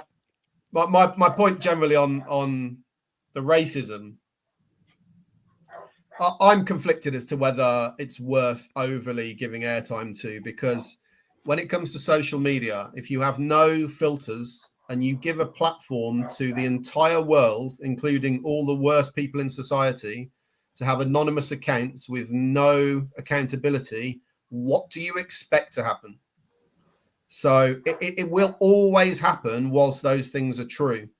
So I do wonder if actually a little bit, the more that we as society get outraged when it happens and we give platforms to, this shouldn't happen, the more I think you fuel those idiots who are behind it, because they want, if no one ever mentioned it, I don't know if they'd carry on doing it, but because this is what they want, right? They want the outrage. That's the whole point in them doing it in the first place. So it doesn't surprise me in the slightest, because you're giving a platform to any horrible person with no accountability whatsoever. Of course it's going to happen. Sadly, I'm not condoning it in any way at all. I don't think, as you just said, Harry, I don't think in any way these are Spurs fans. I even wonder, I don't know who they are, but I even wonder half the time, do they actually believe what they're typing, or are they just typing the worst thing that they can think of just because they want to get a reaction? But if that's your mentality, that says a lot about those people, I think. What do you get about it? If you get about the attention, that's really sad. You can't do anything in life to be worthy of noticing by anyone or talking about you. Just useless. This is the world. This is the world now, and certainly I can, and obviously Ian can remember a time way before all the social media this wouldn't have happened. But you see it in every chat, Harry. It's not just, it's worse when you have a moment like that, it's amplified. But you go onto almost any chat in the football Twitter space these days, you'll get people who are there just to troll and just to give silly opinions. I get that. I can't get my head around it's about your own player. It's don't get that part of it. Is it their own player? They claim. Is it their own player? We don't know who these people are really, do we? We don't, but surely some will be, because they'll stand. I went through Instagram, hundreds, honestly hundreds, and a lot of them are trolls, bots, whatever. But deep down will be some Spurs fans that just. But remember that Tottenham. How many fans do we have worldwide? I've got no idea. I'm going to figure out. 2 million. I don't know. The only thing that we have in common is that we all support the same football team. We've all got different IQs. We've got different backgrounds. We've got different everything. So within that group of people, there's no reason to think that we all share a common decency. And the fact is we don't. And that's the same for every single football club. And they will have groups of people in there who, frankly, I find repulsive. But that you can't do anything about it.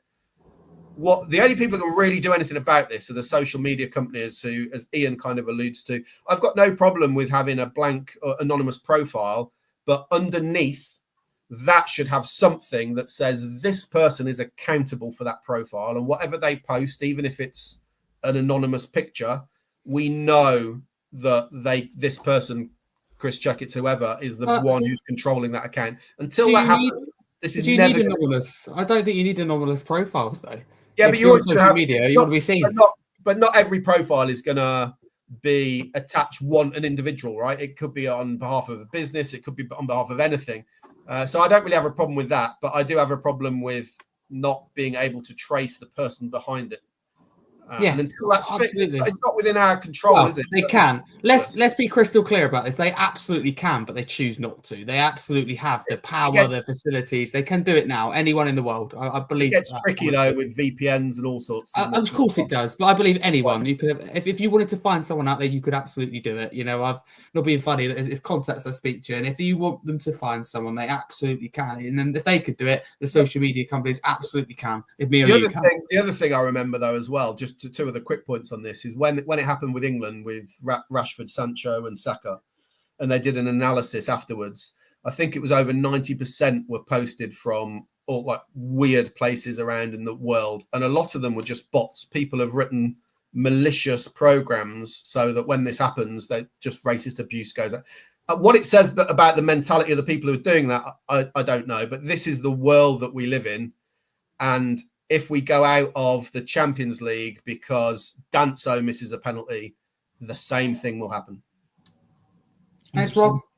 It's absolutely. But it's not going to go away. It's not going to go away. And you know, the programs that they try and put in place, I know they're sure to help, but they have absolutely zero effect, unfortunately. But the Tottenham Club statement is the last thing I want to talk about with Tell. And then we go on to Tell what we think could cut away from the abuse, like how we see him as a player and what maybe he can do this season before we dissect PSG a little bit more and move on to Burnley. So Tottenham Hotspur took to social media this morning to say we're disgusted at the racial abuse that Matthias Telles received on social media following last night's UEFA Super Cup defeat.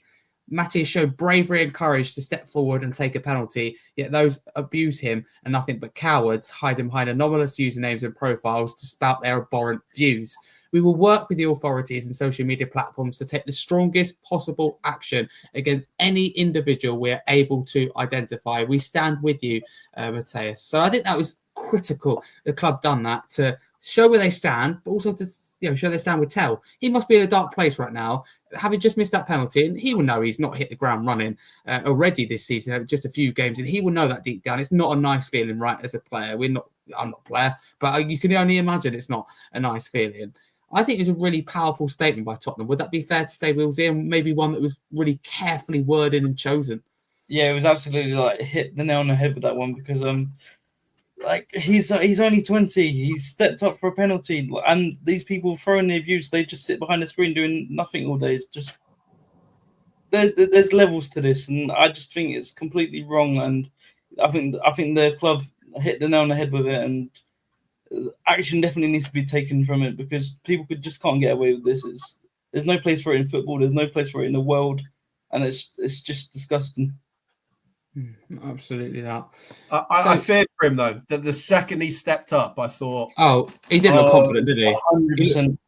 Do you know, with a player, and I mean, you two, Ian and Chris, in terms of ex-referees, may be able to know a little bit more. I don't know about this, but when a player, I mean, I don't know again how much you look into it, but you see sometimes they look up. I don't know if they look at the screen, they look at themselves, or they look at the fans, or they look at the time. I don't know what it is, but whenever players look up, they always seem to miss. You know, Harry Kane, for example, in the Euros, you know, he looked up, he just didn't look right. You can just tell when a player's going to miss. I'm not saying you get it right every time. When they look up, they just, like, they're looking at the surroundings, they're taking it in. I just look at that point and think, are they overthinking it and not focused? But I could be wrong. That's point. Just what it looks like. I'm going to. I'm just calling something up in the background. Take it down a bizarre avenue just for 30 seconds because it's in a way it's similar-ish to being a referee. I'm sure Ian will identify with this, where the amount of people who want to criticize and abuse you, who have got no idea what they're talking about and have never, ever had the balls to step out and referee a game is unbelievable. I was told years ago, back when I used to work in refereeing, I'm going to drop a name now, why not? I was quite good mates back in the day with Howard Webb, and he told me about, I'm not saying he just told me, but this is a thing that came from him originally, about a quote that he saw in a changing room. I don't know if it's Rotherham or Doncaster or somewhere near where he's from. And I'm just going to read out the start of it to you. So it's a famous quote from Theodore Roosevelt. And it starts with, "It is not the critic who counts, not the man who points out how the strong man stumbles or where the doer of deeds could have done them better. The credit belongs to the man who's actually in the arena." It goes on. I always thought that was amazing. It's actually, you see these three things that are in the middle of my wall here. One is a poem, If, by Rudyard Kipling. One is that quote. And one's another one called Invictus by William Hedley. And they're these sort of things. And it's absolutely applicable to tell. You can sit there and have a go at him all you like, but it takes balls when you've been crap for Spurs for 7 months as a 20-year-old. I feel for him because he's probably thinking, this is the moment where I can begin to turn things around and win the Spurs fans back on side, right? And it's gone the other way.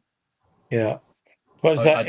If you can meet with triumph and disaster and treat those two imposters both That's the same. mate. Yeah, absolutely. Yeah. So these are the three motivational things I have on my wall up here. They're fantastic. Yeah. It's in the long room at Lord's, I think, that quote as well. And I think for a penalty taker, you know, if you can meet with triumph and disaster and treat those two imposters both the same, I think is but yeah, I think it's important.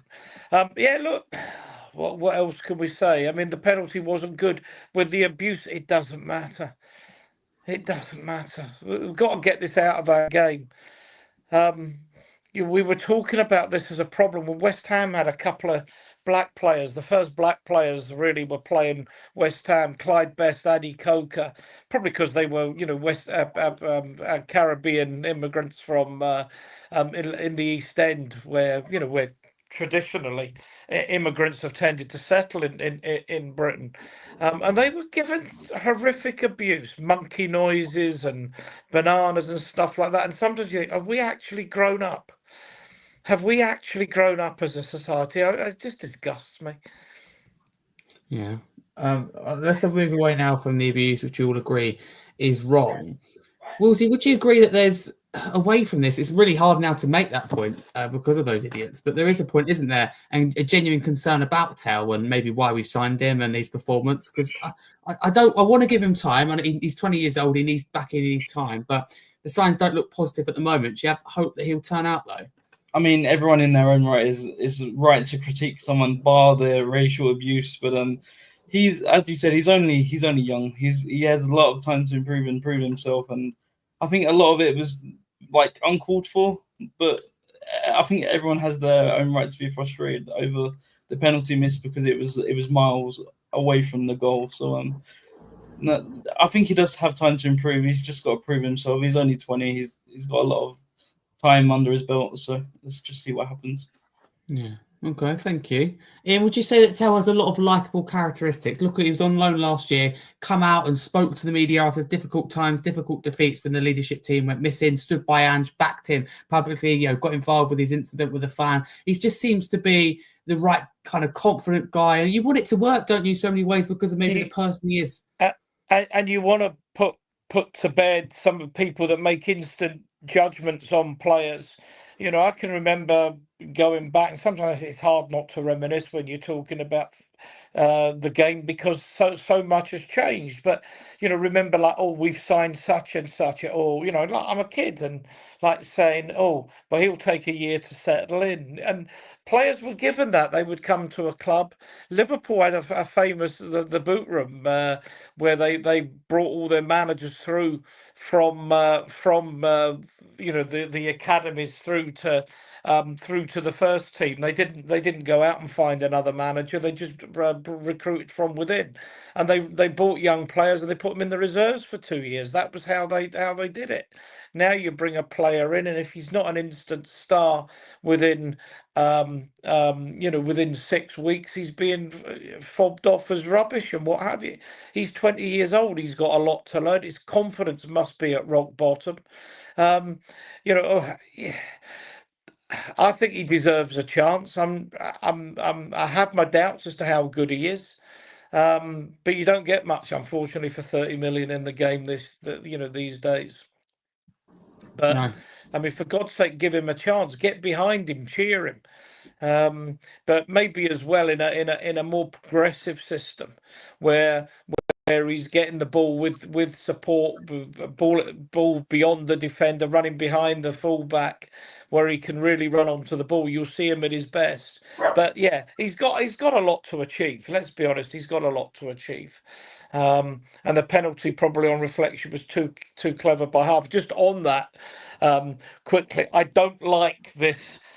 Try and make the goalkeeper go the wrong way, and then pick your spot so you don't fool the goalkeeper. Anytime the goalkeeper doesn't buy the crap, you miss because you're the one then with the problem. Having said, I'm going to give the goalkeeper a problem, make him dive, and then I'm going to put it in the opposite corner. If the goalkeeper doesn't sell himself, you're suddenly struggling. Pick your spot. It's 24 feet wide and 8 feet high, the goal.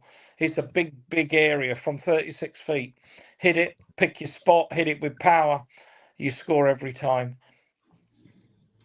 Ian, would you say that Vicario should have done more or should have done better? I hate to be the one to ask that question. Why? In the shootout, should he save one? There wasn't any of them that were savable from his point of view.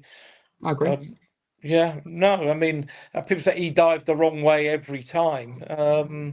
Lloris was no great shakes at penalties either. Some goalkeepers are just excellent at them.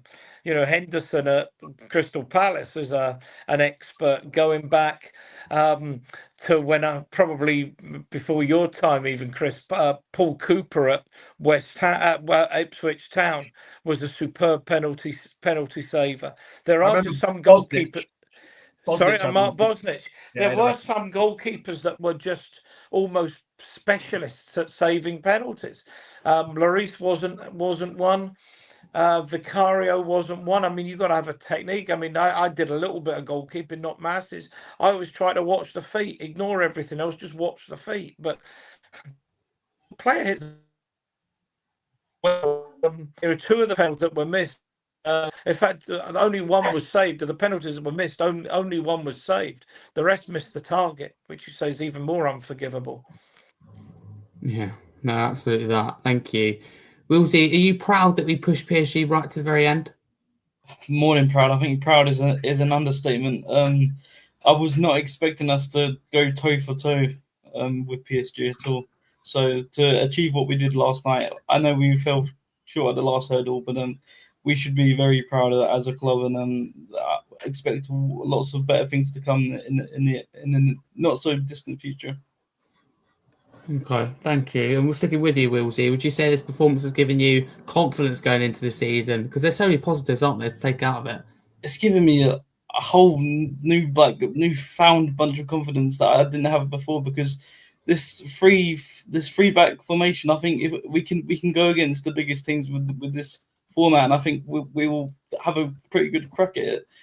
We can defend 5 at the back when we want to relax. We can go 3 at the back when we want to attack, and we can be more aggressive. And I just think it's going to work for us this season. I don't want to get too ahead of myself, but I'm really optimistic for the season ahead.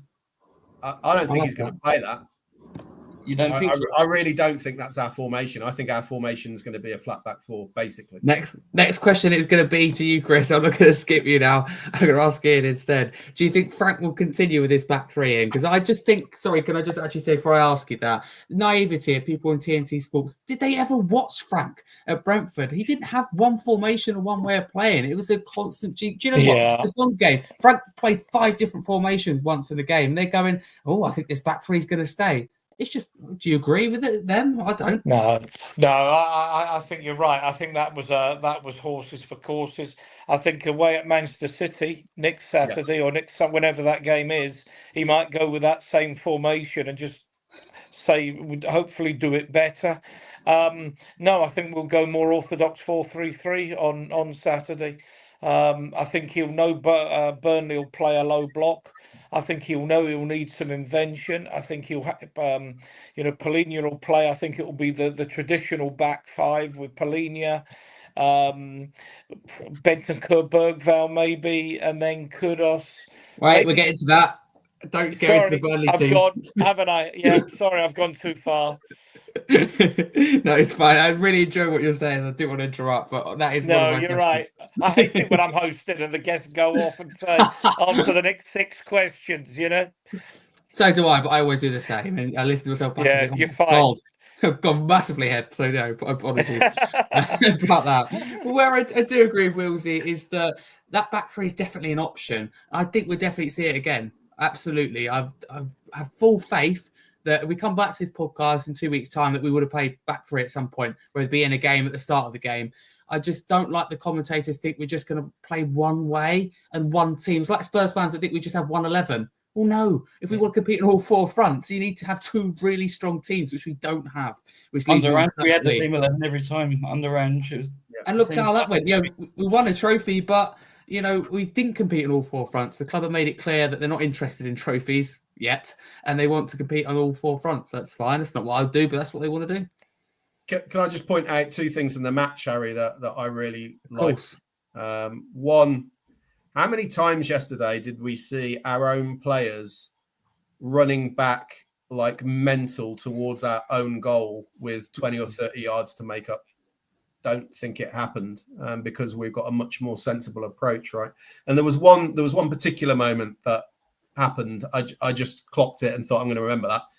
In the 75th minute, unfortunately, we then go on to lose a couple of times. But in the 75th minute, Porro makes a run forward, loses the ball in an attacking area. They counter on us, ping the ball out to our right back position, their left wing, and Archie Gray, who just come on, had already moved out to the right back position to cover.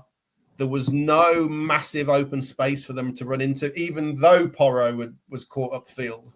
And I just watched that and I thought, yeah, that's what coaching does for you, right? Because last season, Porro loses the ball. It is a free-for-all down the flank, right? Because we've got no one to cover, playing with basically a back 2. They can't afford to go out.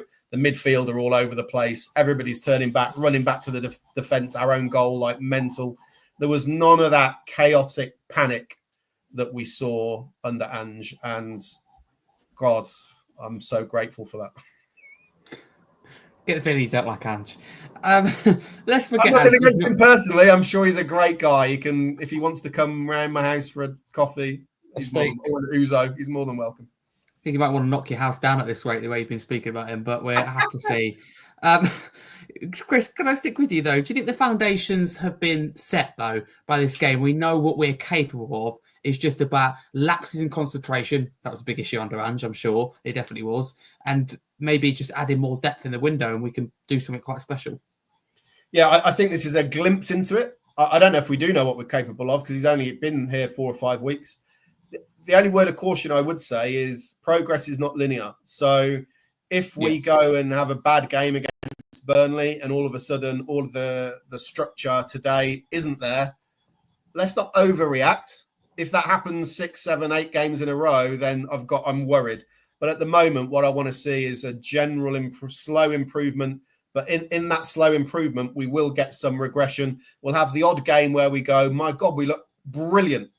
But that's not the new bar. You can't expect that every single game. This is about learning over a period of time and trying to get consistency. That will take us time. These are still adapting and learning to what Frank wants.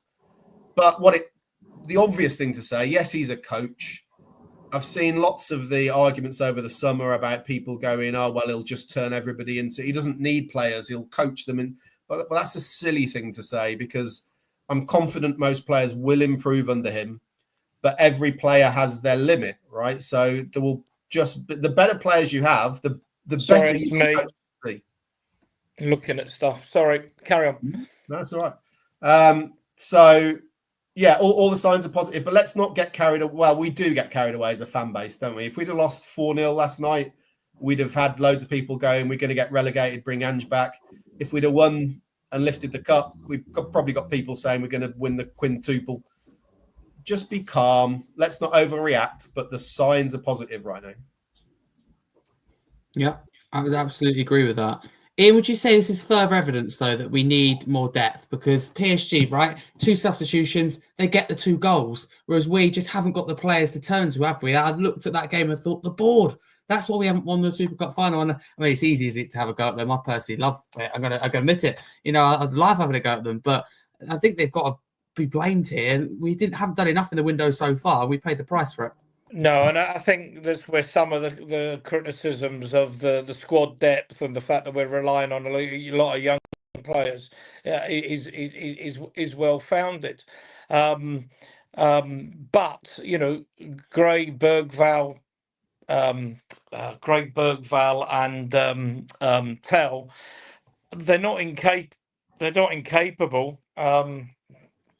Just none of them did the job right, and but when you think, something I read online, I forgot about it, was the guy who scored the goal. He said if Paulinho, the first goal, Paulinho had still been there, he'd have been all over him like a rash, and Gray wasn't. And these are things that these boys have got to learn.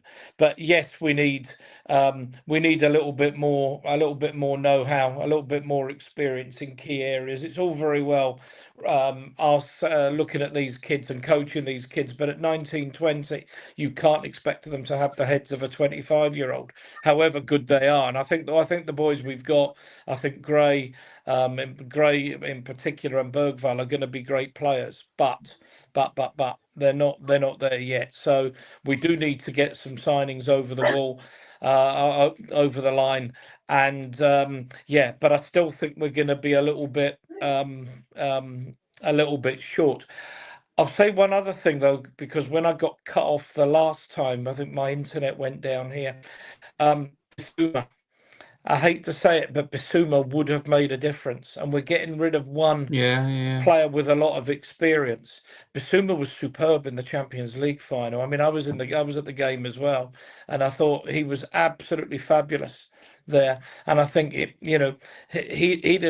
have held the ball up better than Bergval or Gray or whatever. So it's just a comment. The manager doesn't fancy him, fine, but are we bringing in another midfield player who has his knowledge, his know-how? I don't think that's on our agenda, another midfield player. I think it's a strike, the striker, the left side, the central attacking midfield player, the left-sided forward, and another central defender. I don't see that we're looking at another midfield player, and I think if we let Bissouma go, we're going to be short. Yeah, absolutely. Right, there's 3 individuals I want to discuss in this game that stood out to me. I'm going to give one to each of you. And Wheelsy, I'm going to start with you. I want to give you Pat Mate Sarr. Would that be fair to say that was his best game in the Spurs shirt? He just looked like he was everywhere, didn't he? Yeah, I saw many of the critics say that he was by far the man of the match, not Ousmane Dembele. This guy was everywhere, all over the pitch, making successful tackles, recovering the ball, feeding to the attacking players as well. He was just everywhere, and I have nothing but praise for him. I don't think he set a foot wrong that game, and yeah, there's just a lot to be positive about in terms of Pape Matar Sarr, and I think hopefully he's cemented himself for a starting place in our midfield next season. Yeah, well said. I thought he was absolutely everywhere. What a performance. He's been great in pre-season. By the way, you can chip in on these players. I'm not just saying you have to stick to one player, but there's just three I wanted to focus on, so it made sense to give each one of you a player. Ian, Spence, I want to give you. How good was he? I thought Spence was excellent. I thought Spence was really excellent. I think the fact that he's been given a 5-year contract when I think a year ago, maybe was it over a year ago, we all thought he was on his way out of the club and what have you. And he has worked so hard and he's really committed himself. He's a very, very good footballer. And anybody who thinks he's not a good footballer probably should be watching football podcasts. But the fact that he seems to have got his head right is now so important. And the fact that he's got another 5-year extension on his contract, or a 3-year extension, whatever it is an indication that the people around the club think he's worth it. So delighted. I thought he played well. I thought he played very well. And in the end, they started doubling up on him, and we weren't skilled enough or aware enough to give him the support he needed at the end. But I thought he played very, very well. Okay, thank you, Ian. Appreciate that. Chris Richarlison is a player I've given you. You have already spoken about him, but did he really impress you in this game? Yeah. I mean, I'll very quickly touch on the others. So Sarr is someone I've been sort of critical of. I never really knew what he did or what he excelled at, but he has been fantastic so far. So be interesting to see whether he's the first choice or not. I think he's competing with Bentancur for a place alongside Palhinha. Spence, for me, should be our first choice left back. I know he's supposed to be right-footed, but I think he's much better than Udogie there, my personal opinion. Richarlison ultimately needs to leave the club. That said, yesterday he was excellent. The biggest problem I got with Richarlison is he's made of glass. So he's basically just never fit. So do I have any faith that if we played him for the next 2 or 3 games that he's then not going to have an injury and be out for 3 months? No. I've got no idea who would want to buy him, which is a big problem. And I don't think you get much money for him. We get the most from Saudi, don't we? But he's not going to go there because he wants to, you don't get the profile, do you, over there that he wants to be able to play in the World Cup? Yeah, well, exactly. I mean, allegedly he turned that down last year, right? So I don't know. I mean, if a decent offer came in now and he was happy to leave, I'd sell him tomorrow.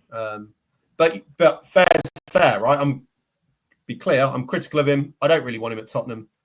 You can't knock him on yesterday's performance. And I already said earlier on, I thought that was the best performance he's had in a Spurs shirt for quite a long time. Actually looked really decent. I think he makes the wrong choice so often in games. It's unbelievable. But last night, I did see people genuinely last night. I saw opinions that said he was rubbish in the first half. And I thought, I don't know what game you've watched, because I thought he was absolutely excellent.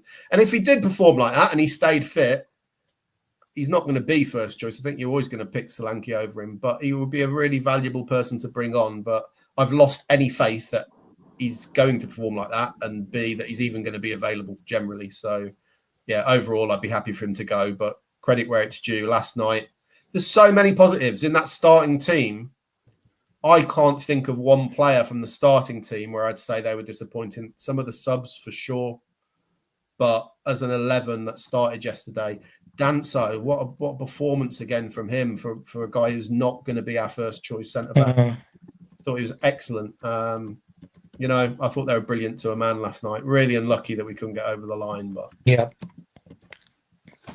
Okay, no, thank you very much. I decided that we're going to leave the Burnley chat for now because the first Premier League game of the season is more than usual to discuss. So can I just get your man of the match, all of you in this game? I've given you, of course, those players. So this is where it gets interesting. And do you know what? It gets interesting for a good reason. So often under previous managers, in previous months and years, we've been like scrambling to find who's actually done an okay job. But this time it's completely different. Wheelsy, can I start with you? Who's your man of the match? Pretty straight answer. Pat Matheson.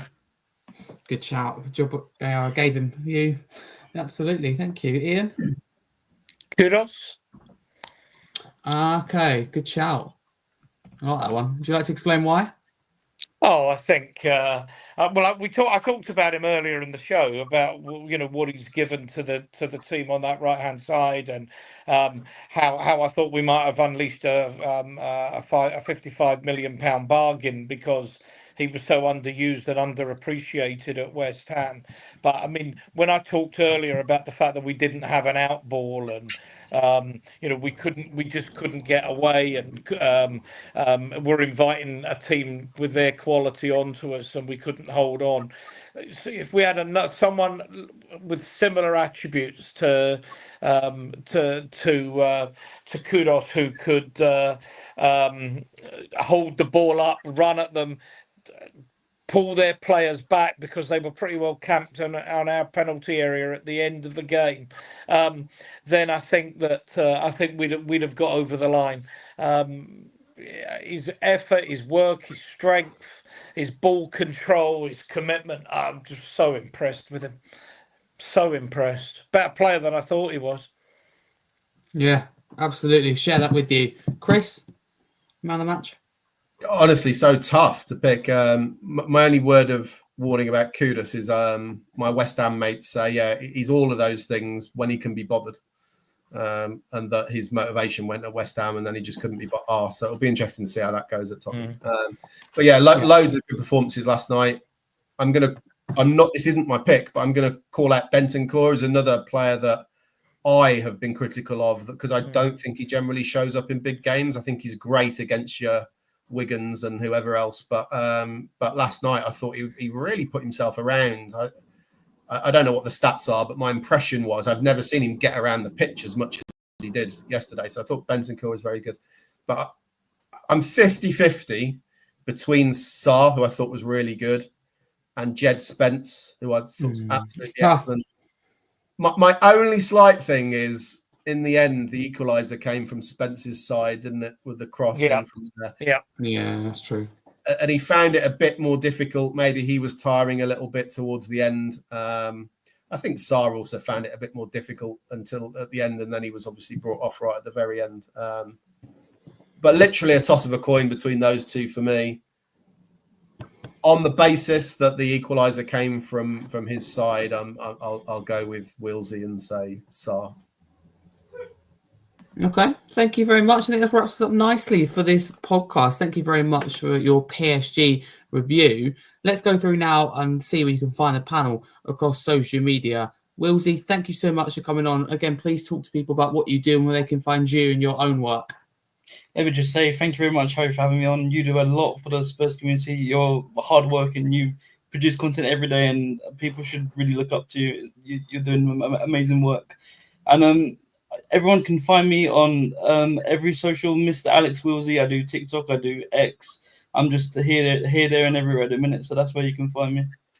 Now, your content is levels above. It's very good, Wheelsy. So thank you very much. It's an honour to have you on board. Ian, thank you as well for coming on. I mean, you're doing very well with your own channel, Spurs Diehards. Talk to people about it as well. Yeah, don't want to go too hard on it, but yeah, we're a relatively new channel. Been going a year now, but won two nice awards. With the best newcomer and most underrated channel. So yeah, we're really happy with where we're at. Spurs Diehards TTID. You find us on YouTube. There's a few obviously in the chat that are regulars on it. My personal show is Sunday night 10 p.m. So I host and have a few guests on. We'll be talking obviously post Burnley on Sunday night. Looking forward to that. If you want to follow me on X at Shaggy1712 is where I'm at. Thank you very much, Ian, and being a child. We're laughing at that. Chris, thank you for coming on as well. Another ex-referee. I mean, I didn't know Ian was. That's fascinating to find out. Where can people find you across social media? Yeah, just on X. I try and keep my terrible opinions just to one platform, unless I'm asked onto another show like this. So yeah, just on X at Spurs CC. Mainly, I just get the only thing I ever post about really is when there's a controversial refereeing decision in a high-profile game. I know that Twitter X is going to lose its mind, and so usually I just go on there to tell them all why they're completely wrong and the referee was absolutely correct. I can't help myself. So if you like that kind of nonsense, then yeah, I'm on X, and yeah, I just crop up occasionally on YouTube whenever I'm asked, really. So yeah, thanks for the invite. Enjoyed the chat. Well, thank you all. No, thank you all of you. Please follow all these guys across all socials. Big up to someone in the YouTube chat. Andrew says, just saw your live or rewatch. Well, Andrew, I can officially say to you now, so for, in the future, on YouTube, in terms of podcasts, the 25-26 season will be live every Monday night, 8 p.m. as usual, but also now every Thursday, 8 p.m. But the beauty of it with YouTube is you can go back anytime, any place, anywhere, and listen and rewatch. And also on the podcast platform too. It comes out a little bit later on the podcast platform, unfortunately, unless you give them what they want and you're hundreds and thousands of pounds. I'm not prepared to do that. It comes out a little bit later, but it's still there, available anytime. And also, I've secured a way where if you listen on Spotify, Amazon Music, or Apple Music, or wherever you get your podcast platforms, not only can you listen anywhere in the world, you can with lots of podcasts, but you can also see it as well. A lot of podcasts you can just hear, but you get the visual footage as well as the audio. So make sure to check that out. So thank you very much, Andrew. Go back and let us know anything that's said, and let us know in the comments what you thought of anything we discussed, or whether we're just talking rubbish, you agree with us, and I'll get back to you. So thank you very much. Hit the notification bell as well, and that way you'll get notified when you go live, right? And subscribe. Exactly that. And subscribe, exactly. You might as well do my job for me. You're absolutely spot on, guys. Thank you. You've been learning. Don't think it's from me, though. You don't learn a lot from me. But no, thank you very much, everyone, for coming in. That is your PSG review. Heartbreak from Tottenham, but overall, so many positives to take out for it. And as always, come on, you Spurs.